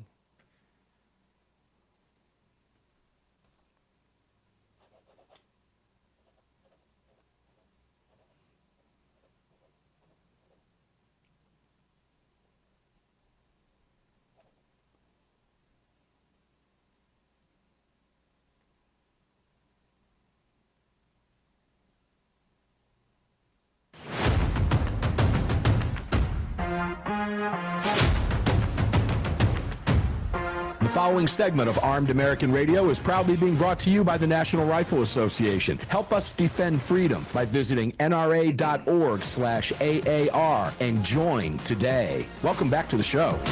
Yeah, welcome back, guys. That is a must. We're here in the Car Firearms Group studios in front of this Patriot Mobile Command Center microphone, and it's all being brought to you by the National Rifle Association. We need your numbers in there, ladies and gentlemen. Just give us a year, $35. Please join us. It is critical. As you hear the conversation continuing with Jared Yanis, as we move forward, we need your help. We need help from the National Rifle Association, who are streamlining things. Wayne's World is done. This is a new organization with fantastic management. I know them all, and they are all wonderful people, and many of you are tuned in because of the National Rifle Association repost on the live streams. We appreciate that so much. Thank you for being here. Welcome to the program. If you're new to the program, welcome aboard. I hope you continue to watch and listen every single day. We're on air 6 days a week now in our 17th year on the nation's airwaves on hundreds of radio stations. Guys, you can find the National Rifle Association. It's real easy to do. NRA.org/AAR. NRA, just use the promo code. You can visit our website at Armed American Radio. Click on the NRA banner. It'll take you right there to the page you need to be. Just give us a year. It's $35. That's it. That's all we're asking for. You can go 3, you can go 5, you can go life, and you're going to save money in every single one of those categories, up to $500 off. Well, it is $500, not up to. It is $500 off. If you want to do a life membership, use that AAR promo code and take advantage of all of that. And all of our great partners, you can find them all, including Barrel Buddy, Bud's Gun Shop, Goat Guns, Crossbreed Holsters, Car Arms, CZ, and we're going to talk a little bit about Blackout Coffee coming up as well with Jared. Let's go back to Jared Yanis from Guns and Gadgets. Jared, congrats on the Gundies and hitting that top 5. I expected that. I would have been disappointed if you didn't hit it, brother. You won it before. Thank you, my friend. I'm going to make a prediction. Sorry to cut you off. No, you're going to pull, pull this out. You're going to pull it out. You're going to win this thing. I have a feeling. I just know you are. I got the universe is working for you, brother. So congrats, Jared. Let's talk briefly. Blackout Coffee is one of our newest partners, and guys, you'll be hearing them beginning next week on Sunday's Monstercast as we kick off a new year for you. Jared, Blackout Coffee, you know a little bit about it. It's great stuff. Yeah, I know a little bit about it. I'm one of the owners, and we are also, which is in our 7th year now, and we source our beans from the premium crops around the country, around the globe, and we roast it here in Florida. We do everything else in-house other than grow the bean. And our goal is to give you the freshest cup you could possibly get. It's shipped to you within 2 to 3 days of us roasting it, and there's not a brand out there that does that. So if you like fresh coffee, check us out, blackoutcoffee.com, and let me know what you think. Gotta love it, ladies and gentlemen. So welcome to Blackout Coffee. Jared, I was talking a little bit about Bondi. Time is going to get away from us. Let me go to something a little bit more important. I do want to hit the weed thing with you real quick, though. I got to go back to that, because it's been rescheduled. And I've gotten a lot of questions. I'm sure you have as well, too, over at Guns and Gadgets. What does this mean for the 4473? And I want to make this point, folks. It means nothing for the 4473 right now. Marijuana, while it's been rescheduled by Trump in an executive order, is still illegal under federal law. However, this opens the door for a change down the road. Does it not, Jared? It does. It's going to come down to Congress, though. Yes. I don't know if Congress has an appetite for doing that. The president can say whatever he wants, but Congress makes law. So we'll see. I haven't heard anything coming out of Congress in favor or against, but it does nothing to change anything. It is still, like you said, federally prohibited. All right. What do you want to see happen in 2026? You covered some, and there's a lot of pros out there. I'll give you a head start. We've got to see an assault weapons ban. We've got 5 cases now at conference, again, at the Supreme Court. You were alluding to that in the previous segment. The Supreme Court is taking a look at Second Amendment cases in a way they've never done before. It's historic. But good heavens, man. Yeah, we definitely need the court to, have the intestinal fortitude to do what's right. Finally. It's been long enough. The games have been played long enough. We also need the NFA to go away. We're as close as we've ever been. We're 4 days away from the tax being removed not removed, but lowered to $0 on short-barreled firearms and suppressors. So there has been positive movement there. With the 5 lawsuits that are out there now against the NFA are solid, and they seem like they are rock solid. So I hope to see something come out of that. Another thing, and this is probably going to take you off guard, one of the things I would love to see this year, I want to see every American reread the Constitution, reread the Declaration of Independence, and get to know the Federalist and the Anti-Federalist papers. We need to understand what our rights are, where they came from, and the mindset of the guys and gals who were behind the movements, current and past. So we need to get back to our history and realize we're not a democracy and why we're not a democracy, so that when we have these conversations with people, we can educate them on the true meaning of the right, not just what the tabloids put out there. But we need the DOJ to stop defending federal gun control every opportunity they get in court. And I do not think Pam Bondi's long for the job. I know we don't have time to get into that, but I don't think she's long for the job. I'm glad you brought that up, because my prediction on that is, and I will be talking about this with Lee the Gunwriter Williams, ladies and gentlemen. He knows Bondi. He's got long history down there in Florida, and I think I know where he's going to go with this. I don't think she survives the remainder of Trump's term. I could see her gone by midterms, and they'll make it look like it was her decision. I could see that happening. I can't point to a specific there. It's just a gut feeling I have, Jared. That's all I'm going on here. Same. There's been a lot of negative press that the Trump administration have received from our group, the Second Amendment community. And it's because of blunders she has made. They make a couple positive moments, and then they get crushed every time they defend it in court. So I think a change needs to be made there. I think one will be made there, but whether it actually happens is a different story.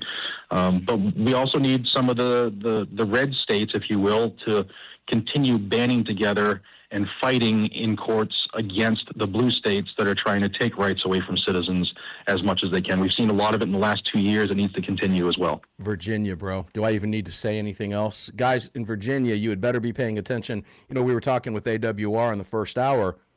Barrels now registered beginning January 1, in just a matter of days in California. Registration of gun barrels, parts now, folks. And if you live in Virginia, watch what's happening in California, because that's exactly what they're going to do to you. Virginia's a nightmare getting ready to unfold. And we cannot overemphasize that if you care about your Second Amendment rights, no matter where you live, you'd better be paying attention to what happens when the Democrats take full power in Virginia in just a few days, Jared. That's going to be an absolute nightmare. Yeah, Virginia, I feel bad for what's coming in a couple days. It's definitely coming, and it's not going to be able to be stopped very easily. So I hope everybody gets active. We need support. BCDL, doing everything they can. They're a powerhouse in Virginia, and they need the support of everybody who lives there. Boy, they definitely do. So let's talk about your channel now with the remaining time that we have left. You're getting close to 1 million. You're 775,000, somewhere around there on Guns and Gadgets. You carry a lot of weight and you got a lot of steam behind you. Big engine over there at Guns and Gadgets. Harmeet Dillon watches your site. The White House is paying attention to it. With 30 seconds left, tell people where they can go and what they need to do to join you, subscribe, and watch everything that you put out, because every bit of it is timely. Take it away. Yeah, thank you, man. Guns and Gadgets on YouTube is the easiest way to find it. It's free. I don't charge you to watch the channel. What I do ask is that you share the information and talk to your friends and family about it, and subscribe so that we can force the issue to make YouTube force feed the Second Amendment, the way it's supposed to be, not just the way the narrative wants it to be. And I just thank you for your support, man, and thank you for your friendship. Oh, God bless you, brother. Everything that you do. Ladies and gentlemen, Jared Yanis, Guns and Gadgets, he is the real deal. If you've not been to his website, you're making a big mistake. Make sure to ring that bell over there, subscribe to him, get notified whenever he puts out a video. He puts them out every day. Quick, short hits. All right? Enjoy it. We'll be back. Coming up next, Reporter McCabe.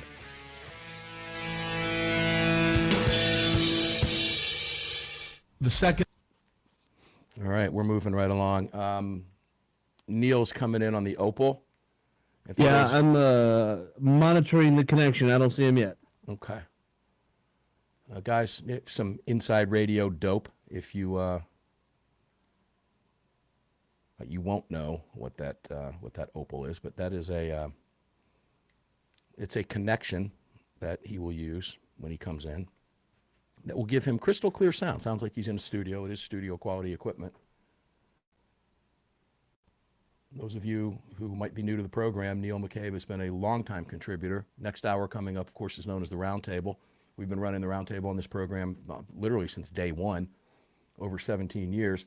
And the original Roundtable group was Neil McCabe, George the Mad Ogre Hill. Right, remember those two? Great stuff. And David Codria, all of whom participate on the program. And Neil is an OG. He's been with us for many, many, many years as a pundit, and nobody knows Washington like he does. His insight has been wonderful on this program for years. He is now the, I believe, the front page editor. We'll get the exact job title from him over at redstate.com. Redstate.com, I say it that way because he's from Boston, and he is, we like to kid him and tell him that he's losing his Boston accent, which of course he is not, which is why we like to kid with him. But some really good insight. We're about ready to get unloaded on us from Neil McCabe about past and present, because he is, in fact, plugged in, very plugged into D.C. And we're glad that he's back after a year hiatus because he was working in D.C. And now he's back with us.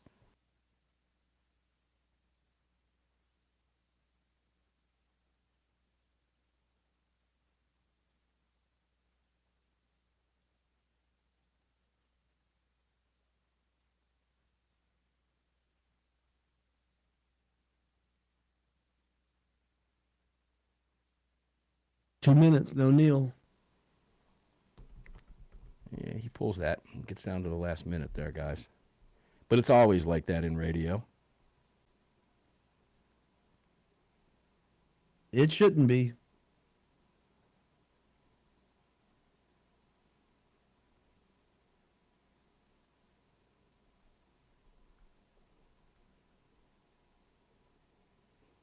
Yeah, I had planned on the possibility of bringing him into the final roundtable, adding a fourth seat, but that would have been two opals that wouldn't have worked at the network, I don't presume. Or do we have an opal 1 and 2? Could they both come in? Yeah, they're both using the same system. Opal 1 is busy during the show. Yeah, okay. So I'm glad we made the right call. Just texted him. A couple seconds, we'll hear Greg say, we got Neil. 60? Hopefully.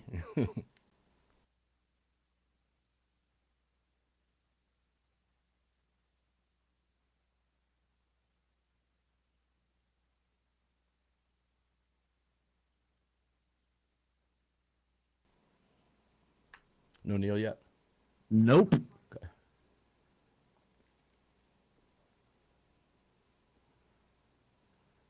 $30. We're going to have words if he slides in while we're trying to fill on the air or something.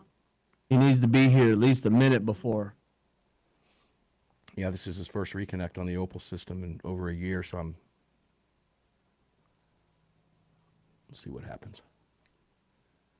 I think I got him. We got him. Okay, good deal. See, radio goes right down to the last split second, guys. It's what makes it fun, unless you're Greg. And it's not fun.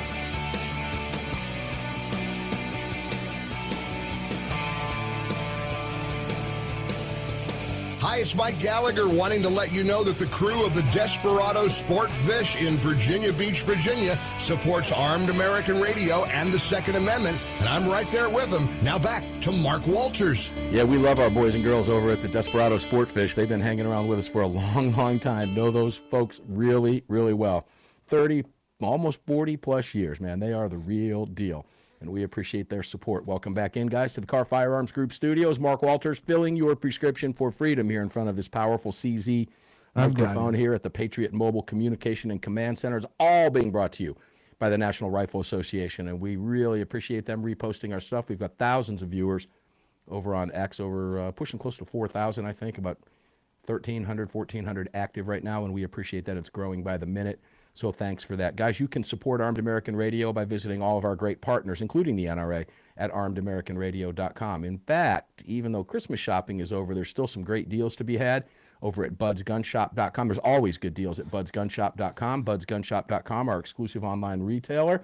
And goatguns.com, goatguns.com. Those things are so cool. I've got a shelf full of them over here in the studio /office/ Marshall Stack guitar amplifier studio that really rips into the neighbors. And I got a ton of goat guns over there. Goat guns are very cool. You can check them out at goatguns.com. Tell them that Armed American Radio sent you. Get a great deal, and you'll get addicted to those things, I can promise. And one more real quick, and that's barrelbuddy.com. Clean your guns the right way. Pitch the patch. Use the patented technology. My son uses them when he goes to the range about 3 times a week.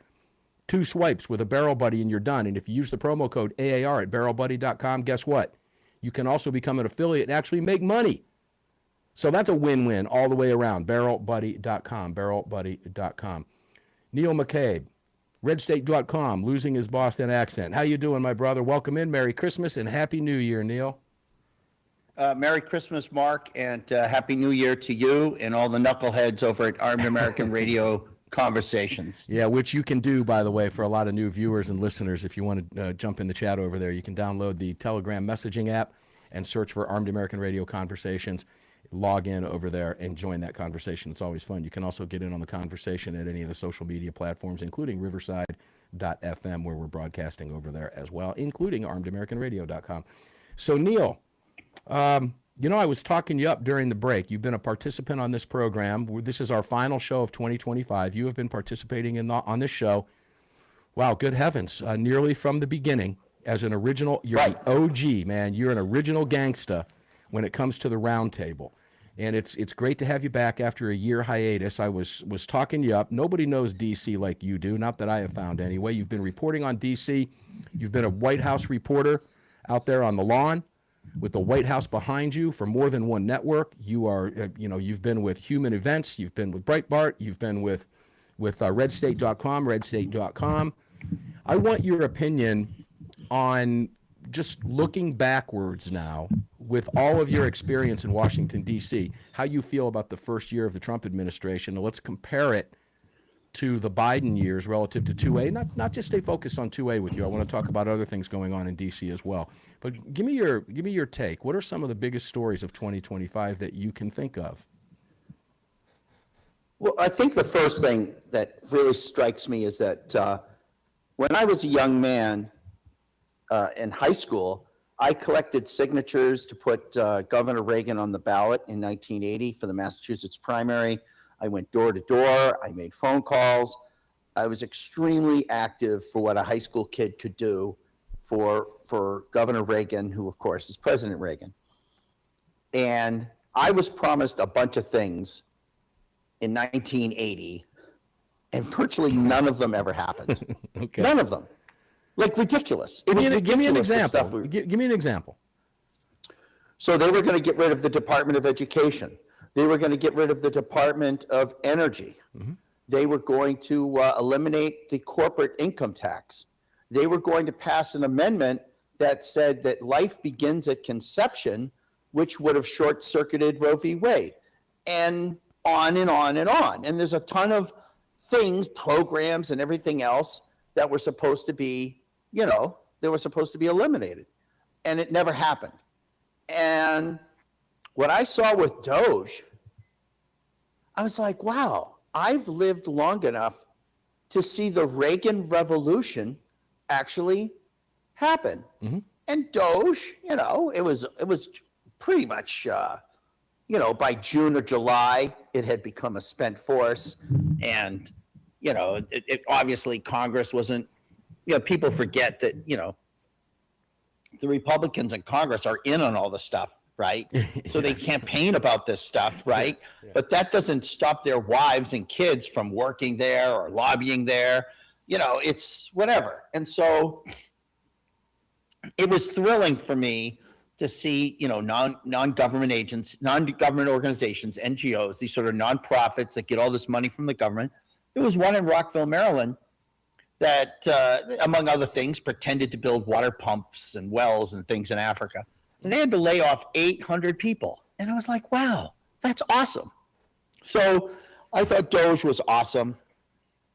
Obviously, it wasn't going to last, but it was glorious. I thought that the president getting the one big, beautiful bill passed was amazing, because in the beginning, the Republicans on Capitol Hill were telling Trump, hey, let's just pass a bill to build a wall and to give all these tax breaks to oil companies. And then when we finish that bill, then we'll do the bill with all your goodies. And Trump, he's like, hey, this isn't my first term. And so what I'm going to do is we're going to pass everything I want. And then maybe you'll get something that you want. Because in the first term, mm-hmm.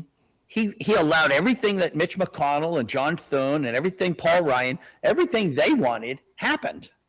And then everything Trump wanted didn't happen. And so the big, beautiful bill was not just an achievement of legislative prowess. It was also a maturation in saying, okay, the raptor, like in Jurassic Park, the raptor sort of learns that these are electrical wires and learns how to turn doorknobs, right? The raptor learns how to use the Coke machine. He can dial a phone, right? You just sort of learn this stuff. And dinosaurs can do those things. We know that. Sure. But of course. And so I think that Spielberg said so. I'll stick it with gun rights. But let me just make this other point before I get back to what he's done on gun rights, is tax-free tips and tax-free Social Security is something that is going to become more and more important going into 26. And 26 is actually going to be a very good midterm for the Republican Party as long as they stick with Trump. Circling back, there's also the Gun Control Act of 1968, which outlawed machine guns and created the ATF and all these other hoo-ha-ha. But that law also included a package or a segment or a module that says, hey, there'll be an office in the Justice Department for people who are felons who lose their gun rights, because people, when you become convicted of a felony, you lose your gun rights. If you lose your gun rights, you can appeal the ATF to restore your gun rights. And virtually no one ever got their gun rights restored because the ATF just blew it off. And President George H.W. Bush, running for re-election in 92, not only did he resign from the NRA, not only did he ban the importation of AK-47s, he also defunded that office that was set up to restore gun rights for felons. Because, listen, just because you stole $40 million from the Youth Hockey League, 30. That doesn't mean you're a violent guy. It doesn't mean you're a terrorist. It doesn't mean you can't go hunting with your grandchildren. After you pay your debts to society, why shouldn't you be able to protect your house, right? I mean, we're not talking about there's 25 million felons in America. Not all of them are gangbangers and terrorists. A lot of them are, and fine, I understand. That's a discussion for another day, but just to be normal and mainstream about it, okay, I get why you might want to disarm a gangbanger. But that changes next year because of President Trump in the federal firearms rights restoration program. All right, when we come back from the break, we're going to continue the conversation with Neil McCabe. A couple directions I want to go with him. We'll see if we can squeeze it all in.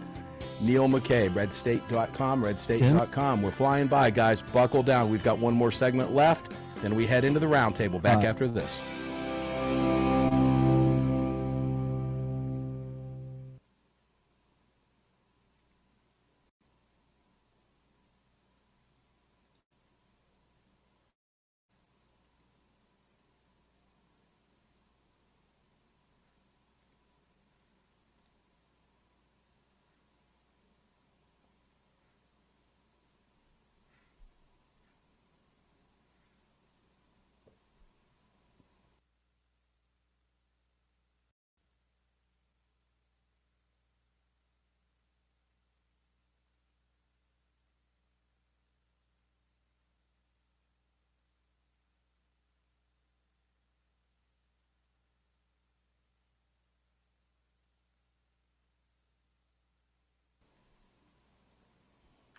Good having Neil back.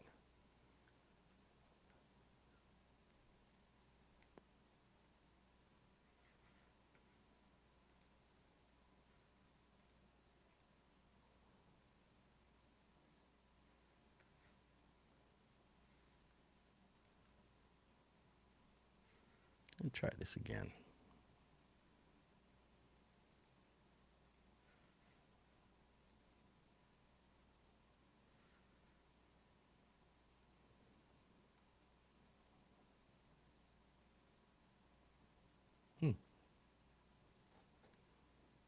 Love it when software doesn't work right.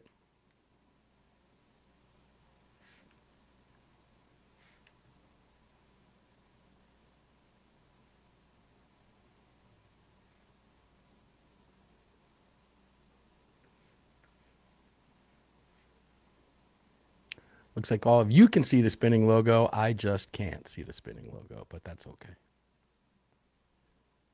I don't need to see the spinning logo.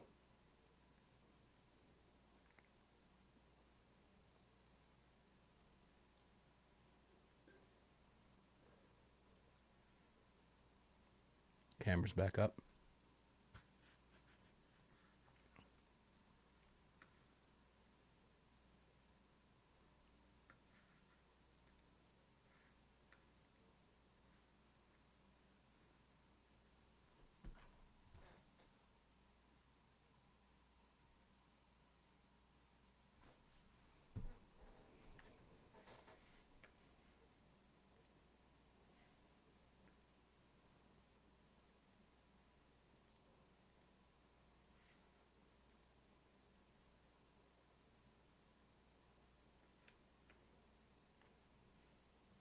Doesn't want to cooperate. That's okay.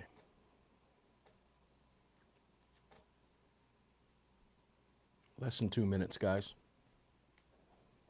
Those of you that are new to the show, who have never watched the program before, might be wondering, why are they taking all these breaks? Guys, this is not a podcast. We are a nationally syndicated radio program being heard on hundreds of radio stations across the nation. And the breaks that you're hearing, the 4 minutes, are network breaks coming from the Salem Radio Network to all of the station affiliates that are running our commercials during the side breaks and their own commercials during the bottom half and the top half of the hour. 30. So we're coming back on several hundred affiliates here in 25 seconds.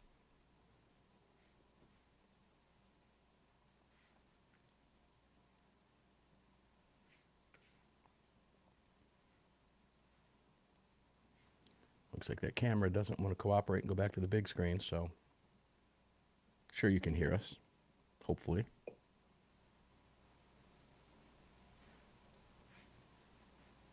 Operate and go back to the big screen, so. Yes, you can. I can hear it. Sure. So we'll keep our fingers crossed for you.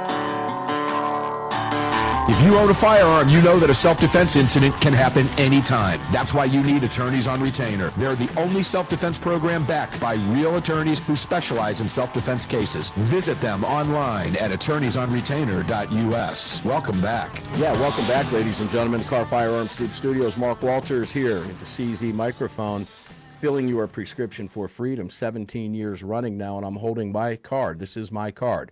My 21-year-old son has one. My 23-year-old daughter has one. My wife has one. My nephew has one as of today. You should have one. If you carry a firearm, put an attorney in your pocket. These are not estate planners. These are not divorce lawyers. These are not civil defense. This is just self-defense. The Freedom Law Group, ladies and gentlemen. Okay? Attorneys on Retainer. attorneysonretainer.us. Use that promo code AAR. Lock in the $35 a month. It will go up. It's nominal, but it will go up on January 1. Don't let that happen. This will lock you in if you get it before the 31st. Use that AAR promo code. You'll be locked in through 2030. And all you have to do is the math, folks. 1 hour of a good defense attorney in a self-defense case is going to cost you far more than the annual fee, total annual fee for 1 hour, okay? Please take advantage of this. Absolute no-brainer. You can also come out and visit us in beautiful Arizona the last week of February 20th, around that area. We'll have more information coming up on next week for that as we kick off 2026 with you. But you can visit us out there. Jared will be there. I'll be there. AWR Hawkins will be there. Alan Gottlieb will be there, and many others will be speaking. We'll have a great time, and it's only for those of you who have this card, and it will be packed out there. So join us, won't you please? Save that money. Put an attorney in your pocket. It's the best thing you can do as you head into 2026. I can promise you that. Welcome back.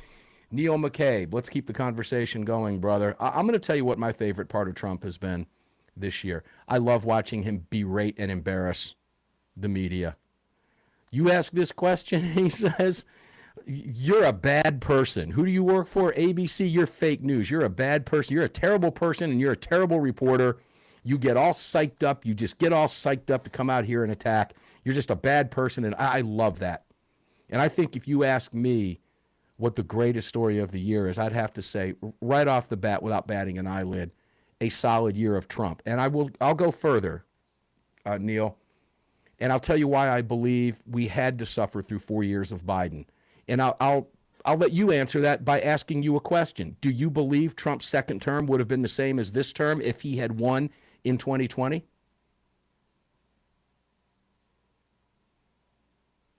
Neil? It looks like Neil dropped. Did we drop Neil? Let's give him a second, see if he comes back. Or I'm going to have to answer for him because I know what he's going to say. I would go ahead and answer for him. It looks like he might be down for the count right now. Okay, I'm going to answer for him. No, it wouldn't be the same term, Greg. You know that as well as I do. And he did allude to that in some of his comments previously. Hopefully we'll get him back on here. I don't see a text message from him yet, but hopefully we'll get him back in here. We're going to run out of time. We've only got 4 minutes left. But he did allude to that. And he mentioned that, he had time. Trump had time over that 4-year period, Greg, to do what he's doing now that he wouldn't have. Imagine the media onslaught if it had continued. Imagine what would have happened with weaponized government. My gosh, it would have been, we wouldn't have had Biden in office, but good heavens, ladies and gentlemen, imagine what the media alone would have done to him over a 4-year period. Imagine the shape D.C. would be in right now. It would not be the same term. So I'm excited about the fact. I'm not excited about it. I hate that we had to suffer through Biden, but the country needed to go there.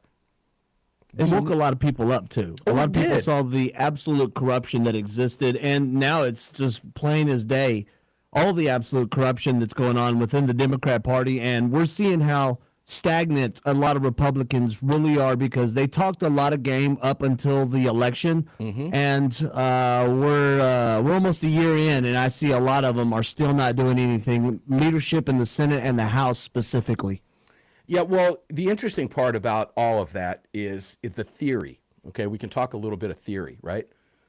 What I mean by that is, if we didn't see with our own eyes and didn't watch with our own eyes, if we didn't hear with our own ears, if we didn't experience the pain of what Joe Biden brought, okay, we got to see it in action, and the country firmly rejected it November of last year.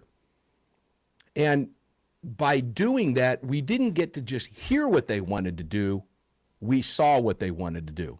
For crying out loud, all you got to do is just go back in your mind's eye, ladies and gentlemen. Radio is theater of the mind. I'm going to ask you to go back in your mind's eye and remember what you saw at the border. The entire southern border. I don't care if you're talking New Mexico. I don't care if you're talking Texas. I don't care if you're talking California, Arizona. All you had to do was look at what was happening at our southern border. It was pretty much that simple. What he wreaked on this country was absolutely horrific. And I know, Neil, you jump back in with us, brother, talking about how the country had to experience the pain of Biden. And I don't believe, and my question to you before you drop was, do you feel like I do? Would his term have been the same, a second term in 2020? I don't think it would have. And as much as I hate to say this, I'm glad the nation got to experience the pain of that, to see what it is the Democrats actually have in store for us, and it was firmly rejected, Neil. Yeah, just think about it. If they had let Trump return to the White House for a second term in 2020, right now, we would be saying, isn't it great that Mike Pence is Trump's third term? Isn't Karen Pence the most beautiful first lady ever? Why isn't Karen Pence on the cover of Cosmo and Vogue? And we would have had no idea what was up to with Liz Cheney. Liz Cheney might be Speaker of the House. And so all of these guys were smoked out of the woodwork. They all thought there was such thing as a post-Trump Republican Party, a post-Trump America, and we finally buried Trump. And the Republican leadership let Biden do whatever he wanted. And here we are. And a lot of this is a reckoning. And, they thought that if we wave in 20, a lot of, they figure, hey, we'll just wave in 20 million illegals and they'll never be able to get rid of them. And yeah, it's going to be tough because these guys, who do you think's mowing lawns in Buckhead, right? Who's cleaning the gutters in Buckhead? Who's brushing down the horses in all these rich neighborhoods? The reason why these rich liberals are so angry about ICE is because these illegals are their wage slaves. They're the ones mowing the lawn. They're the ones washing the dishes. They're the ones dropping off and picking up the kids at school. Like, they have this workforce of illegal wage slaves, which is like their that's like their ticket to an amazing lifestyle. And we're trying to take it away from them. I imagine if you had to brush down your own horses, Mark, you'd probably be very angry. Hey, Neil, would that be the same illegal? Right? Would that be the same illegal that totaled my daughter's car, damn near killed her because he had a driver's license from Illinois given by Fat Pritzker? Is that the same illegal we're talking about? Yes, it is. Yeah, ladies there's and that gentlemen, guy who is now. They're all being sued now because they picked the wrong daughter. I can tell you that much. But yeah, that's who we're talking about. That has real impact on real people's lives, ladies and gentlemen. Damn near killed my daughter this past summer. Oh no, that don't go around here, Law Dog. Neil McCabe, where can people read you, brother? Real quick, 20 seconds. Reporter McCabe on all the socials. Reporter McCabe, redstate.com, redstate.com. That's Neil McCabe. Neil, we love you, man. Glad you got back in here to help us close out the hour. Ladies and gentlemen, you're going to hear from Neil every week. And we were going to try to bring him in a roundtable today, but it just would have gotten a little bit too crowded around the table. Maybe we'll work that out for next week. Regardless, Neil is a regular back on the program. We love it. Thank you, Neil, for everything that you do and have done for this program over the last 15 years, 16, 17 years. It means so much to all of us. We love you. Merry Christmas to you and Happy New Year to you and your beautiful wife and your family. Great to have you back. When we come back, Justin Moon, CEO, Car Arms, Brad Primo, combat vet, former law enforcement, and of course, Parkland dad, Ryan Petty. One more hour to go. We'll be back. You just filled your prescription for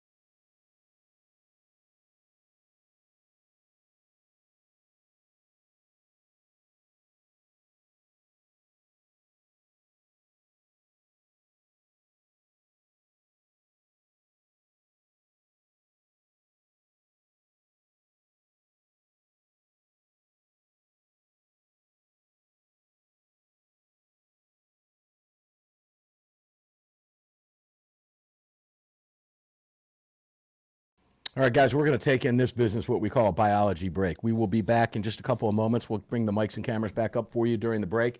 We've got one more hour to go. Thanks to all of you who are joining us for the first time. We appreciate it so much. Thousands of you over on X. We appreciate the NRA. Guys, please subscribe over at YouTube. Subscribe over at Rumble. Follow us on Twitter at AAR Mark. We appreciate it. If you're over there, please, we need your support over there, particularly over on YouTube, where we are finally getting back over there.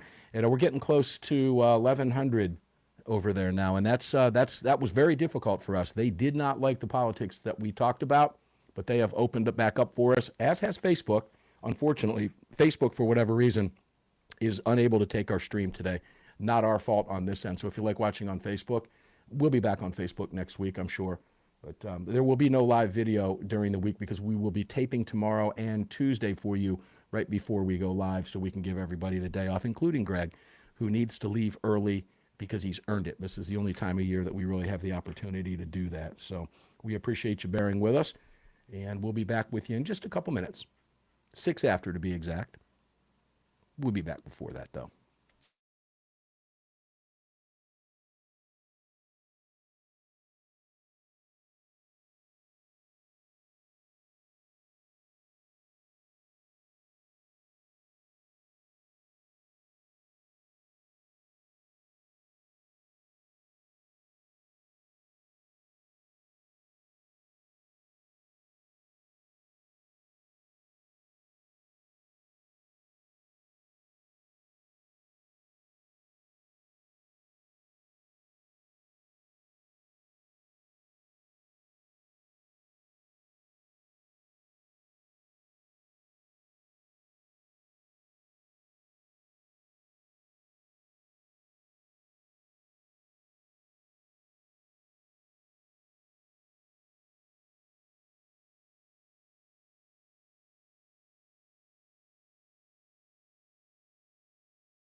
Guys, let me bring the camera back up for you here.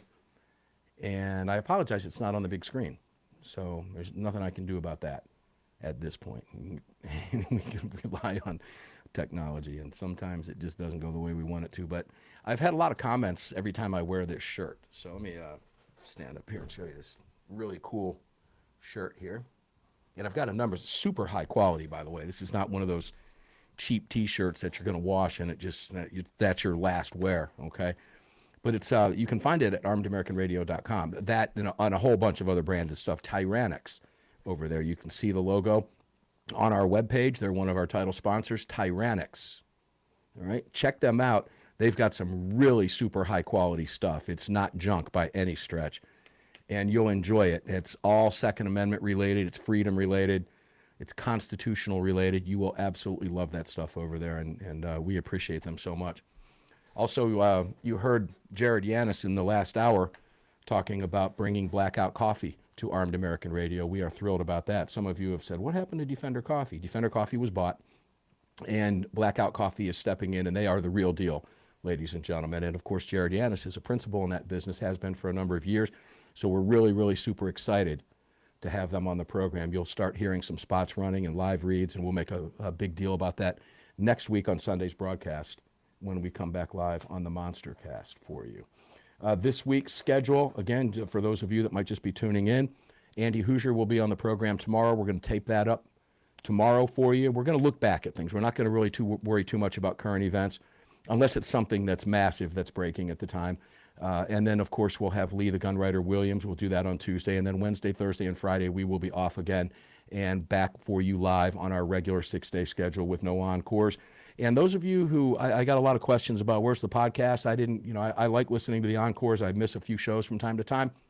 I'm going to do a massive dump for you tomorrow and dump last week's up for you, which will be, Greg, I think we did Monday live, I think Tuesday, Wednesday, Thursday, Friday. And regardless, we're going to put at least 4 shows up for you tomorrow, which were the encores. We'll do a massive dump. Today's show will go up this evening, so you'll get that one on podcast.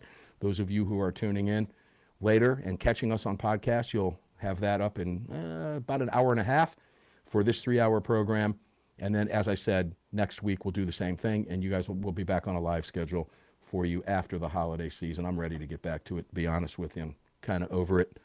But, get to play a lot of guitar and not be bothered. But aside from that, I'd love to rip some guitar for you. I get that question all the time. Are you going to start doing your own intros? Yeah, I am. And I'd love to play for you right now, but they frown on some of the copyright stuff. So we don't feel like getting kicked off the air right now. Right? We're back in their good graces, at least for now. So stick with us. Greg's grabbing the calls. We'll have Parkland father Ryan Petty, and that will be also Justin Moon, CEO of Car Arms, and combat vet and former law enforcement officer, regular on the roundtable, Brad Primo. He's been with us a number of years, also the founder of Lead Slingers Whiskey. So we'll have a good hour. We're going to look back and look forward with the crew. Back with you here in a minute.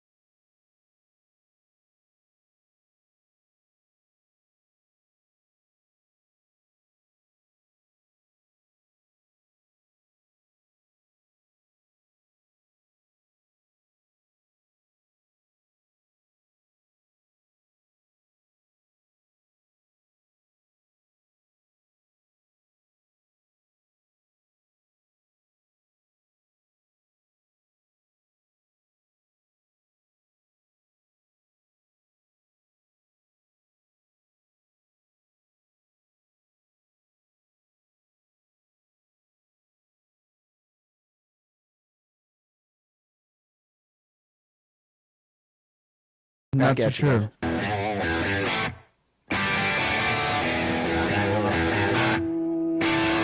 This is Armed American Radio. If they want to take my guns, they're going to have to bring a station wagon and a whole lot of friends, because I'm not giving them anything. From the Car Firearms Group studio at the Patriot Mobile Communication Center.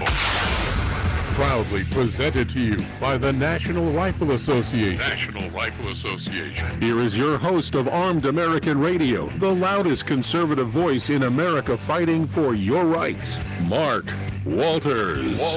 Welcome back, ladies and gentlemen. Armed American Radio's classic roundtable here on the Monster Cast. The final one for 2025 is now underway. The previous 2 hours are in the rear view mirror. They flew right by. They always do. You're in the Car Firearms Group studios with me. Hour 3 underway.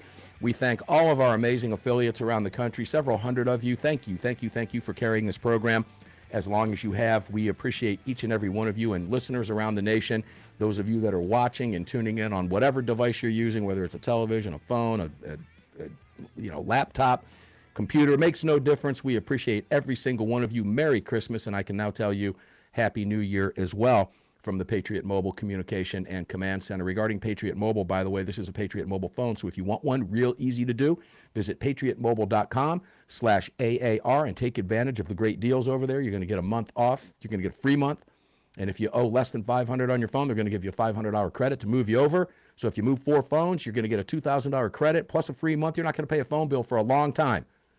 So hook a brother up. Patriot Mobile is the real deal. They support the right to bear arms by donating money to the cause.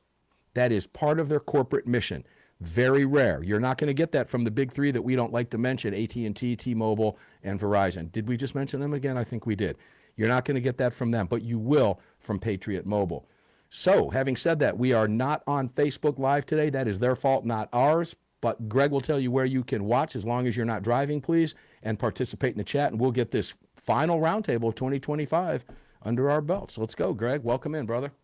Yeah, sure. Here we are. Hour 3 came upon us super quick. Isn't it? Zoom. Yeah, man. Like the year did, man. It's indicative of what happened this whole year. Go ahead, Greg. Sorry. Didn't mean to cut off your spiel. Go for it. It's all good. Other places to watch the show are going to be YouTube and Rumble. Just do a search for Armed American Radio with Mark Walters. If you want to watch us on X, we're at AAR Mark. You can also head over to the website, armedamericanradio.org or .com. Hit that menu icon and select your watch live or listen live option. And lastly, if you want to join our live chat, just download Telegram, create your profile, and search for Armed American Radio Conversations. Well, yeah, man. We appreciate you guys coming in, and we appreciate the National Rifle Association who presents this program every single week, giving us that repost over there. Several thousand of you viewed the show, and you've still got about 1,500 or 1,600 in there. We appreciate it so much, guys. Join the NRA, by the way, nra.org/AAR, and take advantage of all the great discounts. Let's start with Ryan Petty, Parkland father. Welcome in, my brother. Merry Christmas. Happy New Year, my good friend. How are you today? Mark, Merry Christmas. Happy New Year. Great to be here with you. It's always a pleasure to have you here, brother. Thank you for this year participation and joining the roundtable for the first time. We appreciate that. You are now a regular on the table. Brad Primo, former law enforcement, combat vet. The man has been there, ladies and gentlemen, and also the founder of Lead Slingers Whiskey and a longtime contributor to our roundtable. Brad Primo. Welcome in, Brad. Merry Christmas, Happy New Year to you and your beautiful family, brother. Oh, thank you, Mark. Same to you, and thanks for having me. Oh, a pleasure. The pleasure is mine every single week. And, of course, we're in the Car Firearms Group studios. Couldn't do that without Justin Moon, the CEO of Car Arms. Justin, we love you. You are a fan favorite for a reason. I have a feeling we're going to find out why yet again tonight. It's always Justin for the win. Merry Christmas and Happy New Year, my brother. It's great to have you here. Doing good, Mark. Thanks for having me, and Merry Christmas to you. Justin, I got to start with you. Can you believe another year down? We've been doing this a long time together, and we know each other well. We get around the country together. I'll see you soon in January, which is coming up at SHOT Show. All right, can you believe another year's gone by? It's amazing. I've been in the gun industry more than 30 years now. I just don't know where the time went. Oh, I'm telling you, and I've known you close to half of that, and it's just been such a remarkable run, and here we're looking again at now here we're coming into 2026, and there's been so many challenges to the industry, and we'll get to some of that as we keep moving along today, but it's really, really proud to have you here, Justin. Ryan, let me move down to you, and I'm going to ask you guys, I don't have any research in front of me today. This is an open-ended conversation with open-ended questions to look back at 2025. These shows are always really fun to do. It's fun to get everybody's perspective. And Ryan, I'll start with you. Good heavens. This one stumped AWR, guys. So I'm just going to tell you, don't feel bad if you're stumped by this because it is a fairly, quote-unquote, pun intended, loaded question. And I'll ask each of you this, but Ryan, starting with you, what do you feel was the biggest story of 2025 in this world that we live in? Good heavens, where to go with that one, right? Oh gosh, yeah. Yeah, exactly. The same response I got from AWR. Good heavens, I don't even know where to go. It's got to be something. Sort of. America got its mojo back, or America's back. I don't know exactly how to put my finger on it, but no, you did. You did. That works. We were right on the edge of crazy, and I think we all felt that for the previous 4 years, and it even extends back before, a little bit before Biden was president. But we sort of going downhill since the end of the Bush, the last Bush administration. Just felt like we were headed in the wrong direction. 2016, we had a bit of a respite. Felt like maybe things were getting back to normal or whatever, and then 82 million of our closest and dear friends and neighbors and fellow countrymen somehow voted for Otto Penn, the Otto Penn presidency, and we had 4 more years where it felt like we were headed off the rails. 2025 feels like we're getting some sanity back, and maybe headed back in the right direction. I think you're right, and it is a loaded question, Brad. Now you have the benefit now of hearing that first off, but it's hard to pinpoint something, okay? And after we go around the table, I'll tell you what I think the biggest story is, and I've alluded to it over the previous 2 hours as well. But Brad, what do you think, brother? It's a tough question because so much happened over this year. Yeah, I think there's maybe just an overarching, and maybe kind of branching off what Ryan was talking about. I mean, the biggest story has been Trump version 2.0. Yeah, well, I agree. That was my pick. You're right. So there you go. I'll let the cat out of the bag. That's it. Well, I mean, literally everything this year that's happened, Trump has proven himself, whether you love him or hate him, he is definitely the most influential political figure in America and maybe even the world in the last, 50, 60 years, easy. I also say that there's no way on God's green earth that 80-something million people voted for Joe Biden in 2020. Right. And I think that we're actually starting to see evidence of that now. It's starting to come out, last couple of weeks just come out of Georgia. Pretty evidence that those Senate seats were stolen, that election was stolen. No telling how many of their Senate seats or House seats were stolen that year. And we're starting to see some actual hard evidence of that. And really, kind of looking forward, I hope maybe the biggest story for 2026 is prosecutions, seeing people getting perp walked and handcuffs. Brad's getting ahead of me. You're getting ahead of me now, brother. Hold on to that thought. We're going to go there. I knew that was going to come up, so hold tight on that one. Justin, Brad's into wishes for 2026. I'm telling you what, I think we all are. That's what's fun about the roundtable. But guys, it is. If you're new to the program, it is what we do. We literally go around the table. Justin, let me go to you on that. Again, you have the benefit of hearing the answers, but I would like to hear your thoughts as a CEO of a gun manufacturer who has been under such vicious attack over the last 4 years in ways that Brad and I and maybe Ryan as an FFL can feel the pinch and squeeze and the brunt force of that attack, but nobody can feel it like you as a manufacturer. What do you think is the biggest story of the year? Well, for guns, it's for gun manufacturers. It's been a really tough year. It's, we have experienced a slowdown in the industry like none other, like the president would say. But for 2025, I mean, Trump has so many headlines. He's doing so much good to turn the country around. But I think the biggest story for 2025 is the unmasking of the Chinese dragon. The Chinese dragon has started to bare its teeth. You can see its claws. You can see its big fangs. The unveiling of the incredible amount of weaponry this Chinese military now has, and the explosive growth of its military power, which has demonstrated on their 80th victory anniversary parade. I mean, the rise of the Chinese military, both and Navy and armed forces, is, I think, the biggest story of 2025. And, you know, the perfect place to stop that right there, and I want to remind you, ladies and gentlemen, every bit of it occurred over the course of 2 Obama administrations and a Biden administration. I can tell you that right now, because it was stymied during the first Trump administration, and here we are again, and Trump is beginning to put them in their place, hopefully in their place. Armed American Radio's Monster Cast, you get the hint now. It's going to fly by. Put your seatbelts on. I love you for being here. Thank you. We have 3 more segments to go on tonight's Armed American Radio Monster Cast. We'll be back. Regardless of where you're watching or listening, we love each and every one of you. Don't go away. 3 more segments with the crew at the table.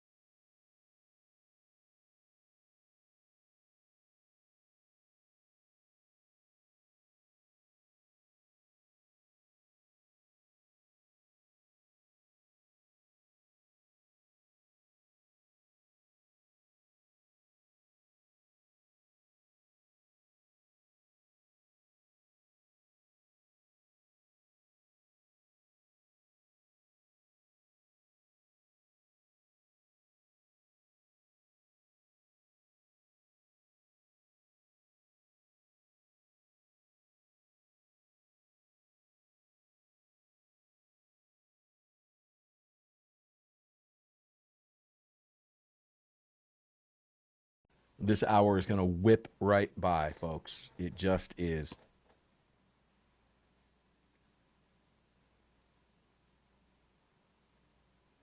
Has that temperature started dropping on you down there in Dallas, Tejas, yet? Oh, yeah. That's what I was saying earlier. Between shows, when I went out to get something to eat, it had dropped tremendously. Oh, that quick. I thought it was. Oh, so it's already in the way. That means we're going to get it tomorrow. Yeah. Okay. Let's check with Siri. Hey, Siri, what's the weather forecast tonight into tomorrow? We're at 47 right now. Clear skies in the evening. Temperatures will range from a high of 36 at 6 p.m. to a low of 30 around 10 p.m. Yeah, we're going to drop like a stone. It's a good 74. I had the top down on the vet for the last 3 days. It was 83 when I came into work. Not anymore. No. Hey, did you see the big news, weather news? Did you see it was snowing in the Northeast? Oh, shocking. It's winter in the Northeast. Did you see that? It was such a big story. They were being blasted with all the scare words about the storm barreling through. And by the way, New York Snowmageddon. 2 inches instead of the 8 they were predicting. These people don't know their asses from a hole in the ground.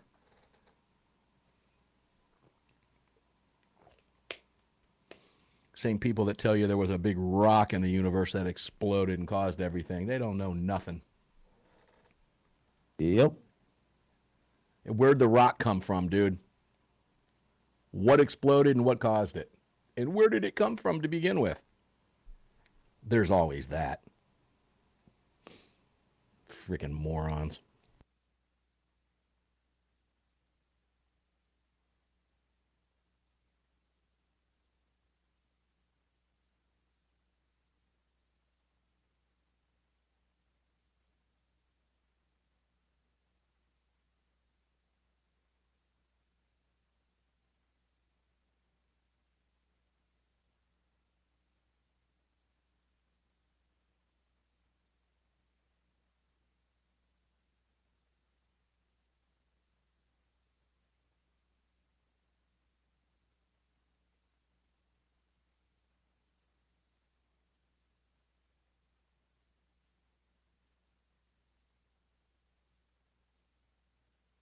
And 30. Whipping right along. Told you.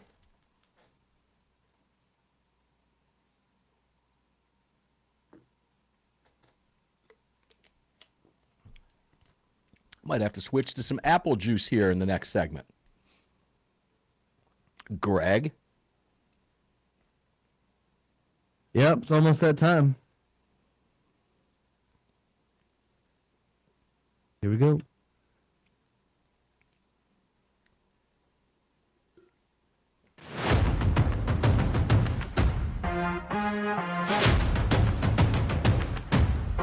The following segment of Armed American Radio is proudly being brought to you by the National Rifle Association. Help us defend freedom by visiting nra.org/AAR and join today. Welcome back to the show. Yeah, welcome back to the show, ladies and gentlemen. National Rifle Association presents a show every day. We love them. And like you, and like everybody here at the table, I was very frustrated with the National Rifle Association over the last few years. You probably were as well. I hear from a lot of you, and you were. Many of you were. And those days are over, ladies and gentlemen. It's new management. It's a new deal. It's a new day. It's a new dawn. The pool water is warm. Jump in with us. We need your help.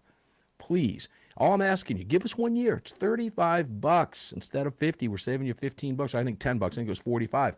Regardless, it's 35 using the AAR promo code. And next week, we're likely going to announce a winner, maybe the week after, in the giveaway that we had, the range bags and everything. And if you haven't gotten them yet, you will be. They are going out. They were overwhelmed. So I apologize for that. But nonetheless, one of you is going to win a range bag that's filled with all kinds of really cool stuff from our other partners. So be looking out for that either next week or the week after.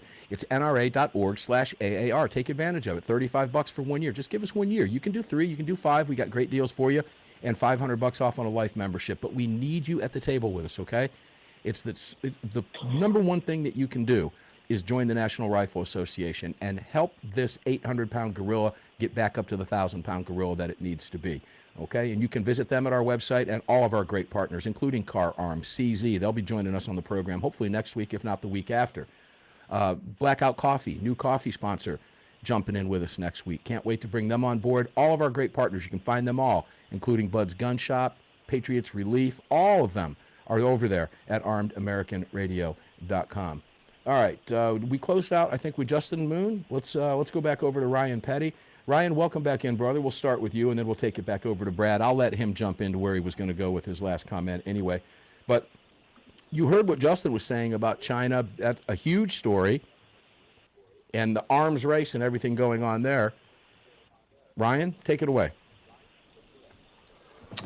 Look, Justin's absolutely right, and I think so many Americans. And I'm going to age myself here, but I think some of us, at least many of us on the that are listening, will remember, before the Iron Curtain fell, right, and what it felt like to have that nemesis, right? It was always this Soviet Union versus America, and will capitalism and our way of life and freedom prevail? And Ronald Reagan was a great champion of American principles throughout the world, and in large part, communism, that version of it anyway, fell after Reagan's strength and leadership. And we face yet another time like this right now, where there's a lot of uncertainty, and we have a very different relationship with China than we had with the Soviet Union. We weren't reliant on the Soviet Union for producing goods and services that we are with the Chinese, and the position we've got ourselves into. So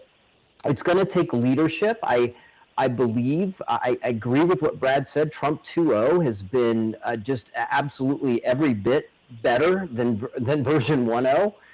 Mark, I know you've said a number of times, and I agree with you, maybe we needed that Biden thing in the middle. I hate that we had to go through it, but maybe Trump needed that to be a better version of himself. But what the world needs right now is Reagan-esque leadership, and I hope and believe that Trump is acting and stepping up. He's certainly offending the same kinds of people that Reagan offended with his foreign policy, the ones that mocked him and thought he was crazy and he should be extending more of a arm of friendship to the Soviet Union, and Reagan knew better than that. And I hope Trump is up to that challenge, because as Justin has rightly pointed out, China is thinking in the long term, and they're thinking about becoming the dominant superpower in the world, and they just as soon see us go bye-bye. I don't think they can outthink long-term Trump. Brad, I don't have a question for you. I'm just going to turn it over to you. Go ahead, man. You seem to know where we're going today. Go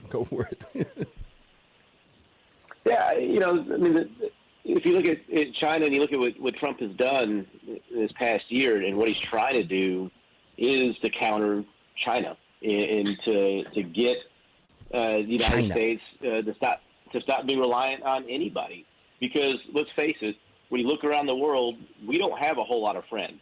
not real friends, right? We've got friends that, you know, they're the bad kind of friends that are only going to have our back for as long as they can mooch off of us, or you know they depend on us, and so because they want to spend their money on other things, and so they act like they're our friends. But I mean, look at most of Europe undermines us every chance they get because they've all been compromised, you know, by the Russians and by communist thought and Marxist thought. You know, so we don't, you know, in the end, and this is something we have to think and realize and truly, you know, believe, which is, you know, no matter what, America stands alone. Okay, that's it. Nobody else is coming to help us. Nobody else is going to save us from anything. When the chips are down, we're going to be by ourselves, standing alone. And Donald Trump realizes that because he just, I mean, he's a New Yorker and he's got that edge to him, and he understands that real friends are real hard to come by. And, you know, when China decides to make their move, Europe's not going to help us. They're not going to be worth anything to us. They're in big trouble. It's going to be us. Yeah, it's going to be us and us alone. And so everything he's done economically this year with the tariffs and everything else is to bring manufacturing back to the United States. Like, we were able to win World War II because we could make our own stuff. Mm-hmm. Like, nobody could outbuild us. Okay, we got rich off World War I because we could make stuff for people and sell it to them. You know, the whole point is we have to get back to harnessing American ingenuity, American economic power, and we have tremendous resources in this country. They're unheard of in other parts of the world. It's all right here. And Democrats have systematically, over the last several decades, sold it off or fenced it off for regulation and BS climate change and everything else, and purposely weakened this country because they all work for the Chinese, they all work for the Russians, they all work for the cartel. They need a weak America to enrich themselves and maintain power, and Trump is upsetting that, and that's what we have to do if we're going to win. You're spot on, Justin. You know, you sparked a lot with that comment on China, and I couldn't agree more with you. As a manufacturer, is everything that you're hearing, do you see this turning around? Now, let's talk a little bit about the firearms industry. Let's talk about our world. Right now, the estimate is down that the firearms industry is down about 46%. And Justin, I think we had this conversation before. My local gun shops, I walk in and I see a shell of what it was a year, 2 years ago. A shell of what it was. I see bare shelves. I see bare floors. I don't see them floor planning a lot of safes right now. Everybody has scaled back. Do you see that picking up? What do you see happening with the firearms industry in 2026? Well, 30 seconds. You take it, and we'll come back to you.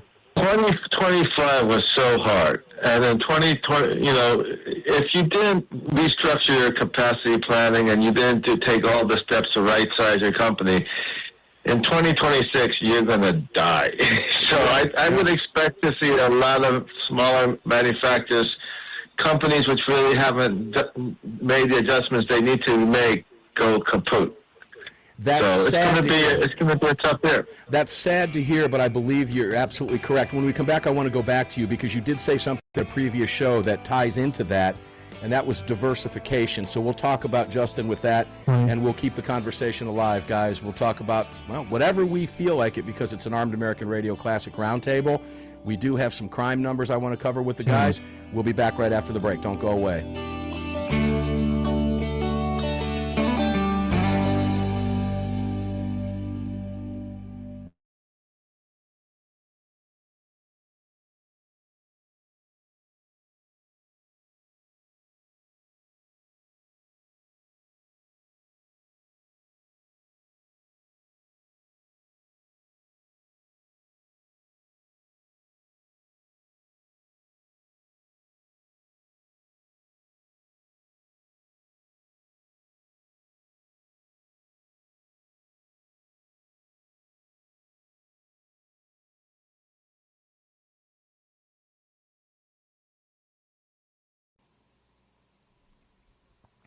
Guys, if you're tuned in and you have a topic you want to hear us cover, you want to hear the guys talk about at the table, if you're on X, put it in the comment section. Go ahead and make a comment.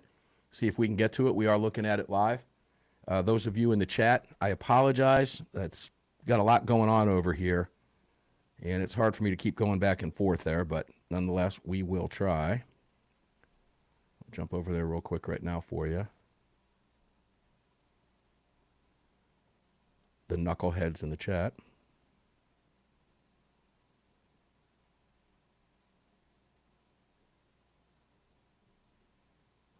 I see Relentless American Patriot responding over to Barbara about silver. Guys, I have a lot of silver. I started buying silver at about $11 an ounce, between $9 and $11 an ounce, and it closed on Friday at just under 80, which is huge.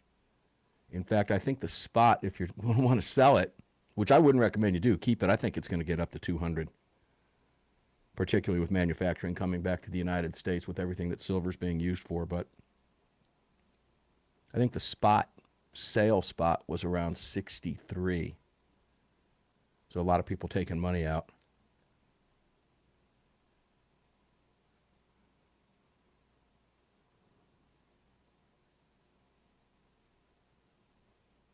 That's just my guess. I could be way wrong. I'm not going to get rid of it. So, mic's off.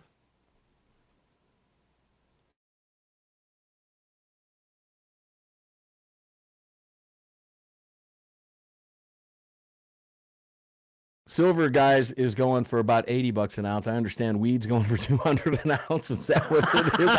I don't know. I don't participate. I don't buy it. I can't tell you. But I tell you, I'm going to switch to some apple juice on that note.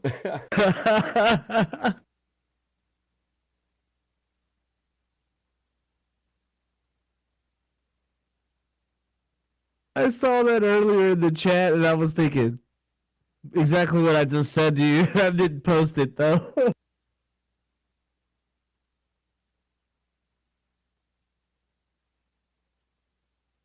That's funny right there.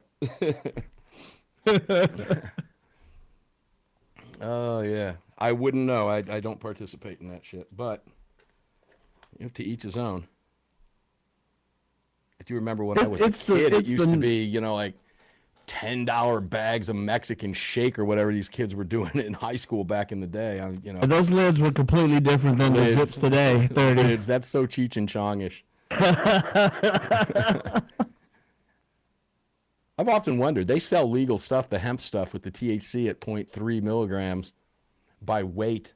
Is that what you tell a cop when you have a pipe in your car and you've got legal stuff from Cheech and Chong? This is the legal stuff? Is that what happens? They're still going to write you a paraphernalia ticket.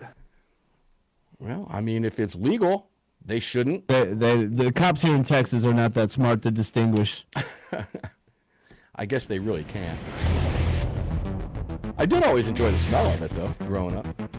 Hi, I'm Dr. Sebastian. You're getting the same ride down to the station. Desperado Sport Fishing Crew in Virginia Beach, Virginia Not this kid. supports Armed American Radio and our right to bear arms. Now, back to Mark Walters. We love some Sebastian Gorka. Welcome back, guys. Fun conversation. Final show of 2025, the final roundtable of 2025. It's always fascinating to me, Greg, in Dallas, as the years go by. And, we're now looking on April 27th of 2026, beginning our 18th year on the nation's airwaves. It's a remarkable run, and to never have missed a Sunday show is incredible. I mean, I haven't done the math lately, but it's like over 800 Sundays or something stupid like that. It's a pretty good number, and to be honest, this past year went by so fast. It was like we couldn't wait to get our election over with and then get the new administration in, and then it's just been right by. Yeah, and the worst part about that is I remember the first Trump administration, it seemed to go by just like that. Yep. Both my kids, my daughter voted for Trump twice. She's 23. My son voted for the first time for Donald Trump. And both of them were talking about, oh my gosh, I feel like it's going to go by so quick like the last one did. And I said, well, yeah, the older you get, the faster it goes by. But it is very true. It's very true. Justin, let me go back to you here in the Car Firearms Group studios. We're talking about manufacturers, and you laid in with this, what to me is disturbing, but it wasn't just you. As you know, I know a lot of folks in the firearms industry at some pretty high levels. I had a couple of marketing directors and a couple CEOs tell me the exact same thing about 2 years ago, that 2024 and 2025 were going to be difficult years in the firearms industry. All of that has come true. And it's impacted all of us who deal in this industry at any capacity. And a few months back, Justin, you made some very prescient comments about if these companies are not well diversified, they're not going to be around. And it was shortly after that we saw, I think it was Sky, then we saw Delton, a company that had been around for a long time making budget-friendly AR-15s. They used to be a great partner here on the program years ago. Just shuttered their doors a couple months back.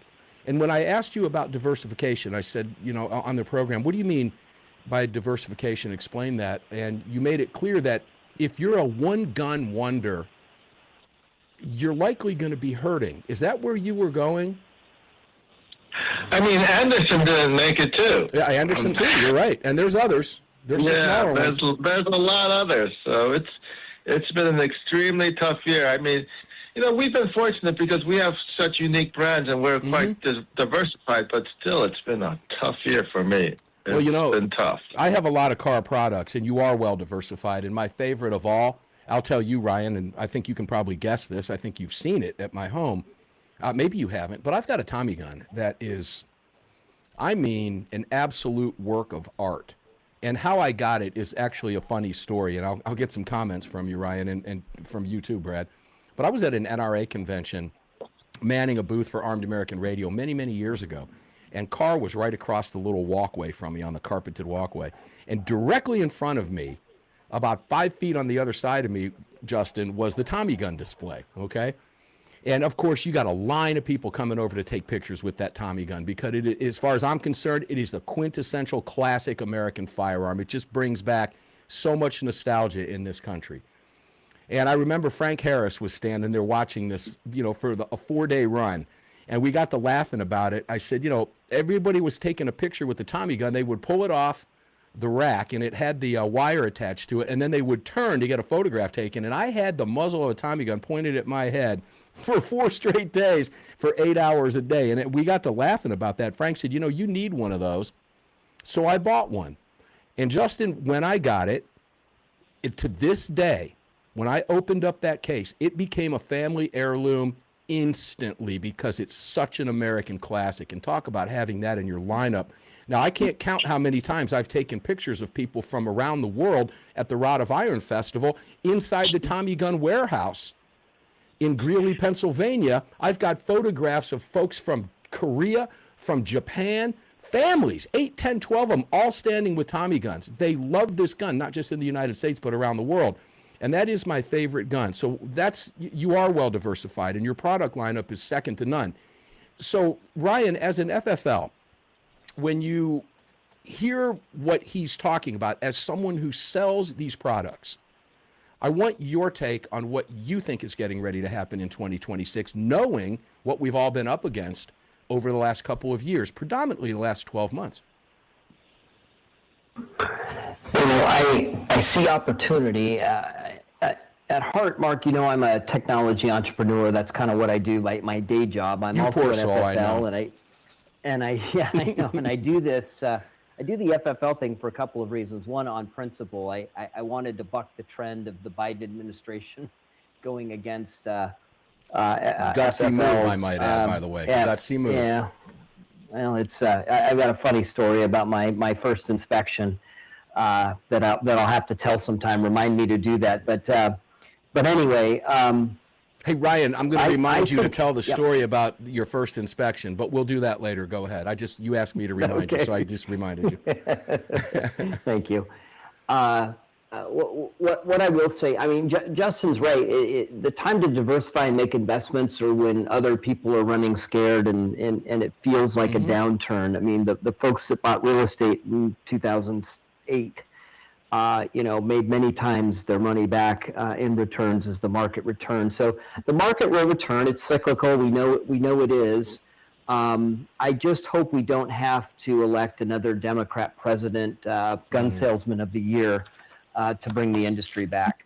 That is such a great point. Brad, how many times have we talked about fear driving sales, right? Now, look, I'm going to be very, very honest here. Fear does drive sales. Obama's photograph was in every gun shop I think I'd been in when he was in office. I'll never forget SHOT Show in January, right after he was inaugurated. It occurred during that week of SHOT Show, and we were all gathered around tables talking about what was getting ready to happen, and every single bit of it played out, Brad. We knew what was going to happen. I don't want to go through that either. So why do you think And you chief marketing officers out there, I hope you just heard what Ryan had to say. I'm going to leave it at that right now. But a lot of you make some really stupid decisions at a time that you should be doing different things. And I will leave that at that, but I know that firsthand. Brad, I'm not going to let Angry Mark come out of the box on this, but do we have to go through? Is it for the industry? Do we need a Democrat in office for the firearms industry to thrive? I mean, recent history kind of suggests that, doesn't it? I mean, it looks like I remember. I'll say that the Obama administration was like the first time as an adult that I had to deal with a hostile administration towards guns. And I remember just trying to find ammo. that was tough. Let alone guns. But I learned a lesson during that time, which was, ammunition you be buying all the time. And guns, you know what? Like, don't wait for a panic. Don't wait for a Democrat to get in office. Like, if you think if there's a gun that you want or need, just go ahead and buy it when you got the money.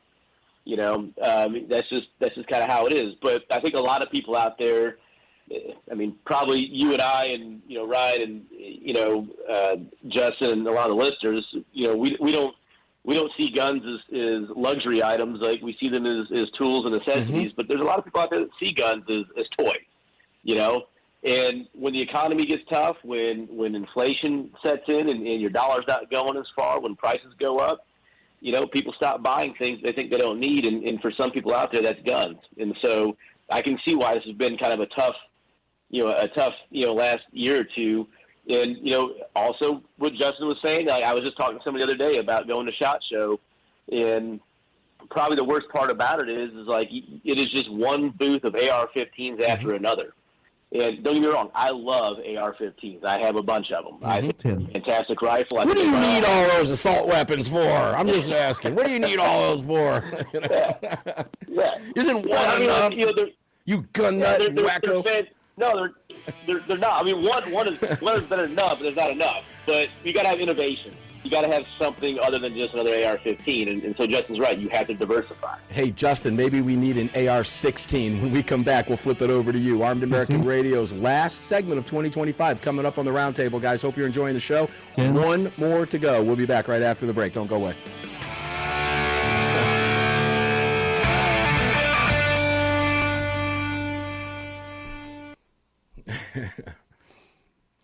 Well, that opens up a can of worms. Good heavens. We'll go a million different directions. I can't believe we're at the last segment of the show for 2025. Good heavens. Those of you who have inquired, and many of you have, we haven't heard from Alan Gottlieb lately. Alan's been very, very busy. He's also been under the weather, hasn't been feeling well. He's had a pretty nasty cold for a little bit. But he will be back, I can promise you. We will get an update from Alan Gottlieb, founder of the Second Amendment Foundation, coming up hopefully next week. I would love to kick off the year with him on the broadcast. He's always great to have on. And guys, the Second Amendment Foundation, let me take this opportunity. If you're not a member of the SAF, every donation you make is tax deductible to the Second Amendment Foundation. If you're not aware of this, the SAF and the NRA have had a long-standing relationship, a very interesting relationship over the years. Some of it a little rocky from time to time, but nothing has ever stood in the way of those two organizations working together. Forget the politics. It was a lot different during Wayne's world. But both of these organizations have fought long and hard. And I will say this. If it weren't for the National Rifle Association, folks, you wouldn't have a Second Amendment. It's that simple. You wouldn't be here. It would have been gone a long time ago. Second Amendment Foundation comes in and does the dirty work of the nation's courtrooms. And as the SAF has right now, Greg, I think you know this number, 85% of the pro-gun rights wins in the nation's courtrooms, the victories, are Second Amendment Foundation cases. And that is remarkable. 51 years into this. Alan Gottlieb founded this organization 51 years ago. And I'm really proud to be a long-standing, I'm at this point, I almost hate to admit this, I think I'm the third longest serving member on the board of directors of the Citizens Committee for the Right to Keep and Bear Arms, and damn proud of it. The work that Alan Gottlieb has done, both at the committee and the Second Amendment Foundation, has been unbelievable. We will be hearing from Alan soon. He's fine. He's just been busy. and spending some time with family and all that good stuff. But he'll be back on the program, and he's a fan favorite for a lot of reasons. And here's a guy who is so brilliant that he's not an attorney. Most people think, Greg, I don't know if you know this, but most people don't know it. Alan's not a lawyer, and he's one of the most brilliant legal minds I've ever met in my life. He is absolutely incredible. A lot of people that are not attorneys are far more brilliant attorneys than attorneys are. That's absolutely correct, and Alan is a prime example of that. He has assembled a world-class team of attorneys over the years to win these cases. And I go back to Alan Gura, and you go back to Heller, and go back to McDonald. And Alan Gura was no question. If someone said to me, name me the number one attorney, gun rights attorney that you know, it would be Alan Gura, who argued relentlessly in Heller and McDonald and all of these cases that when he was working on behalf of the second, not on behalf of, he's an independent, but he was handling a lot of these cases, and he won so many victories for us. We wouldn't have had Bruin, we wouldn't have had McDonald if it were not for these other cases. So guys, watch what happens in the courtroom in this session as we have 5 cases now in conference with the Supreme Court, and they have not yet denied cert. The big case we're looking for right now, since the Supreme Court refused to take the Snopes case out of Maryland, is the Connecticut case or the Illinois case. I don't care which one it is. I'd like to see it be the Connecticut case. I think it's a stronger case. That's just my personal opinion. We get that to the courtroom, we win it.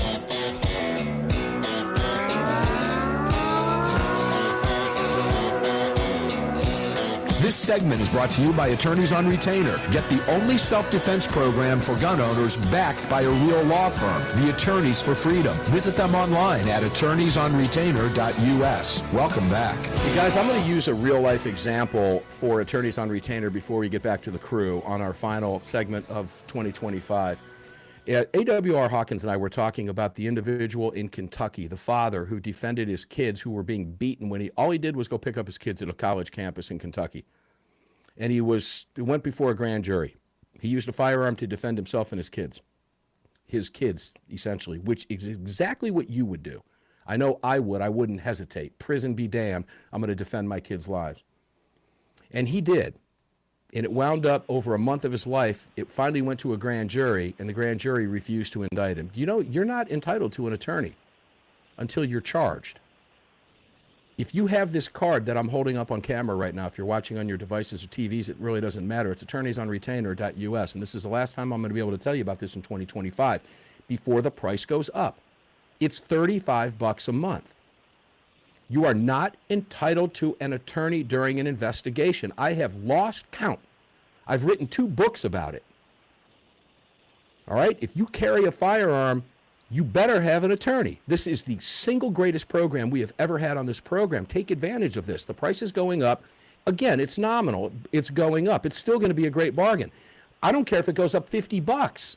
It's not, but if it does, it's still going to be less multiplied by 12 than 1 hour of a great self-defense attorney. 1 hour. And that we're talking a year. So do yourself a solid before December 31st and get this program. Put an attorney, 4 attorneys. You get a dream team if you have to go to trial. Remember, if you have to pull your firearm, there's going to be an investigation, and you're not entitled to an attorney unless you have one. And it's $35 a month. It is an absolute no-brainer. Take advantage of it right now. This is the last time I can tell you this in 2025. When we meet again next week, the price will be higher. This will lock you in at $35 a month through 2030. Just get it done. Use the promo code AAR. And honestly, I don't care if you use that promo code. Just go get it done. I want you to use it. Just get it done. You want to use Jared's at Guns and Gadgets, G&G, do whatever you want to do. Just get it done and have this in your pocket. Please, no-brainer. All of our partners are no-brainers. Welcome back to the program. Justin Moon, do we need an AR-16, brother, for diversification? I was thinking about that during the break. Do we? Well, I think every American should have a legal right to buy an M16 whenever they want. I think you ought to be able to buy one out of a vending machine. I've said that before. As a law-abiding citizen, I'm no threat to anybody, Justin. I should be able to buy anything I want out of a vending machine when it comes to my Second Amendment. Am I just a wrong-headed gun nut? It's called a right, not a privilege. Thank you. We shouldn't have to ask. Ryan, would you sell me one if you could as an FFL? That's a stupid question, isn't it? Yes, sir. And how many? Yeah, how many do you want? You know, it's interesting. Do you have a storefront? I do not. I'm home-based. Okay, so home-based, ATF, revocations up over 600% and 700%. I'm going to talk with Lee Williams about this, who did some amazing reporting on this on Tuesday. Revocations of licenses by people like you were up 600% to 700%. And we will talk about that first one that they did, that first inspection. We can't do it now. But you put yourself at great risk by doing that with ATF during 4 years of Biden, didn't you? I did. Now, when I look back at my costs over the past, let's say 4.5 years, compliance is way up there in my cost. It's the cost of the compliance software. It's the attorney's fees. It's checking every T and making sure every I is dotted. To sell a constitutionally protected guaranteed right, I want to add, ladies and gentlemen, when you hear this. Go ahead, Ryan. Sorry, I had to get that out there. No, it's absolutely right, Mark. And I have a second person check the documents that I do. And I've got software that checks to make sure it was right. Because what the Biden administration was doing, and I know the listeners know this, is if I made a clerical error, let's say you came in to buy a gun and I spelled the county of your birth incorrectly. Wait, hold on. You give the 4473 to me. Now it's done on iPads. I hate that. I'd rather fill out the paper form. Why? Because it's easier than flipping through the screens. Believe it or not, ladies and gentlemen, any one of you who have experienced that will probably know what I mean. It's not because I'm older, because I'm not. It's just easier to do on paper. You can whip right through it because I've done it probably hundreds of times. But, Ryan, if I make the mistake and put the county in the city name or whatever it may be, and you don't catch that, you, under Biden, lost your license. I don't care if you've been in business for 50 years. Yeah, or if you typed your address incorrectly, or I did, there were any number, if they were looking for any particular issue, clerical even, that used to be the kind of thing that an FFL could go back and fix after, right? You'd submit some documentation saying, hey, we made this clerical error. This is now corrected, and you'd go on your merry way. But they were revoking. So I spent a lot of money, time, and effort to make sure all the T's were crossed and I's were dotted, as we say. And it was a point of pride for me as I went through my inspections to know that they could not find anything wrong with any of the firearms that had transited my business. The fact that you had to go through that is a mess. Guys, I'm going to change the subject right now because we've only got a minute, so we need to move quick. Brad, are you optimistic about 2026? Give it to us quick. Yeah, of course. I mean, we got Trump in office, and things are looking up, and we've only seen the very beginning of what he's going to accomplish. So I'm excited for 2026. Beautiful. Justin, I have to ask you, are the Democrats going to participate in Trump's massive 250th anniversary that's going to be a party all year long, or are they going to look like the moron fools kicking sand in the sandbox because they didn't get their ice cream? Well, we got the midterm elections coming up, and right now we are a divided party in the Republican side. So there's a lot of things we need to pull together if we're going to keep the House and Senate.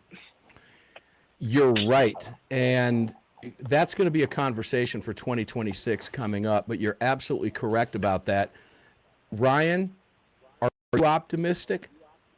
I hear what Justin is saying, that the midterms are a little frightening. There's no question about it. We've got to get these things done now. That's why you've got to join these organizations, guys. You got to do it now. Ryan, are you optimistic? I'm always an optimist, Mark. Absolutely, I am. I think we're headed in the right direction. I would love to see the government get out of our way even more. I think one of the mistakes, or one of the contentions I would have with the Trump administration is it feels like sometimes government's a little too intrusive into our lives, but I know that they're working hard to fix what have been decades of mismanagement, misuse, and overreach by the executive branch. I'm hopeful and optimistic we're on the right track. Let's go back to what Reagan said. More of the Americans are. Let's go back to what Reagan said. All right, the 9 scariest words in the English language in a sentence. What are they? I'm from the government and I'm here to help. Good heavens, you are absolutely spot on. Parkland Father Ryan Petty, we love you. Brad Primo, thank you for another huge year on Armed American Radio. We hit the nation's top 100 most important talk radio hosts and talk shows in America, and we could not have done it without all of you. It means so much to all of us when we hit the Talkers Heavy 100 this year for a reason, guys. Thank you all for being here. Thank you for an incredible year. Justin Moon, we're in the Car Firearms Group studios. Thank you for everything. Ryan Petty, everything your family has been through. Parkland, and your son was also in Utah when Charlie Kirk was murdered. Guys, we love you all. Happy New Year. We'll see you back on Monday and Tuesday and then back on Sunday. Enjoy your day. You just filled your prescription for freedom with Mark Walters, presented by the National Rifle Association. The National Rifle Association on the Armed American Radio Network.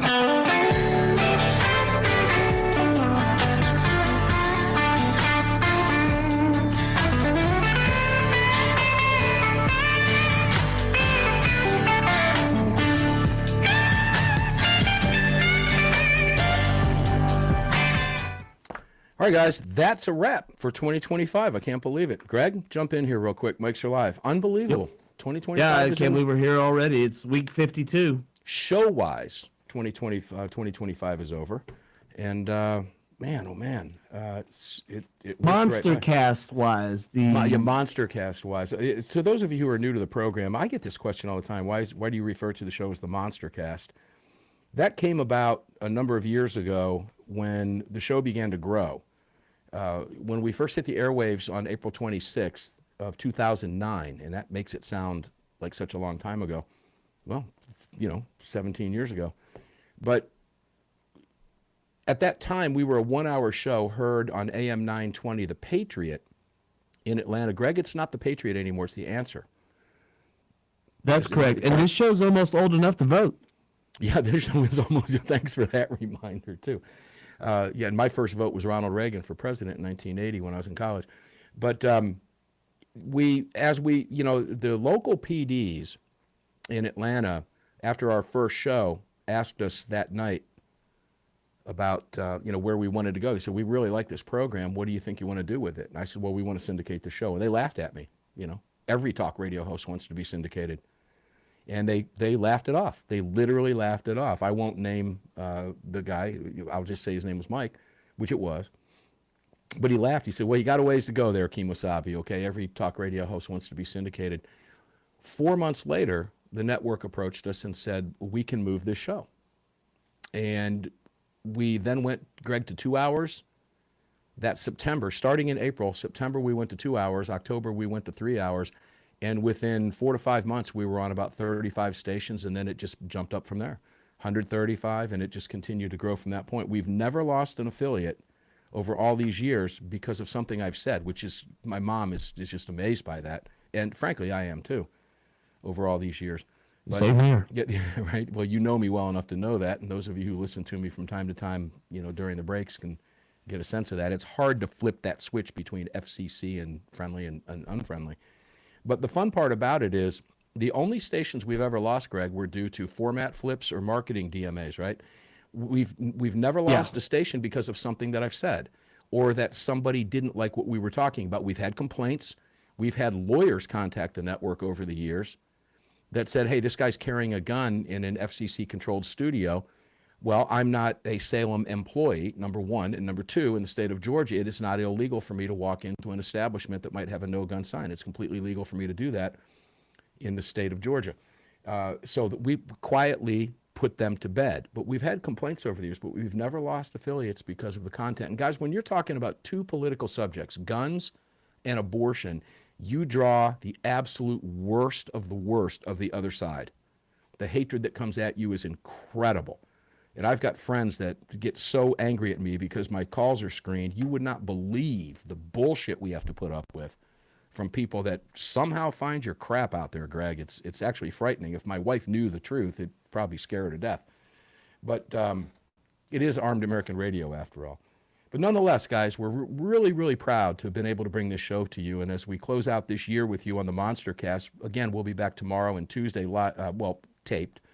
But we'll have Andy on tomorrow. We'll have Lee the Gunwriter Williams on Tuesday. And then Wednesday, Thursday, and Friday, just like you, we're hopefully you have time off. I hope to God you do, and you spend some great time with your family. But if you're like me, you're ready to get back at it. So Sunday, we go back live again, and boom, we kick off 2026. And it's going to be a fascinating run in 2026. It really, truly is. If anybody out there is interested in taking one or two of the available slots on Armed American Radio, reach out to me. It's easy to do. You can do that just by DMing me over on Facebook at Armed American Radio, or you can do that over on X. Hit me on the DM over there as well. YouTube, Rumble, doesn't make any difference, and we'll get back to you. We have 2 slots open for you, and they'll move quickly. But, guys, we love you. Thank you so much. It's been an amazing 2025. We'll be back with you tomorrow and Tuesday, and then we'll kick off 2026 next Sunday. And I'll quote the Reverend Ken Blanchard before I let you go. In case no one's told you this today, I love you, and there's not a damn thing you can do about it. So take that to the bank, guys. The black man with a gun. Love each and every one of you. Thank you. We'll see you on the radio tomorrow and Tuesday, and then we'll be back live on the Monster Cast on Sunday. Enjoy your day. Enjoy your week. Happy flippin' New Year to every single one of you. Rock on.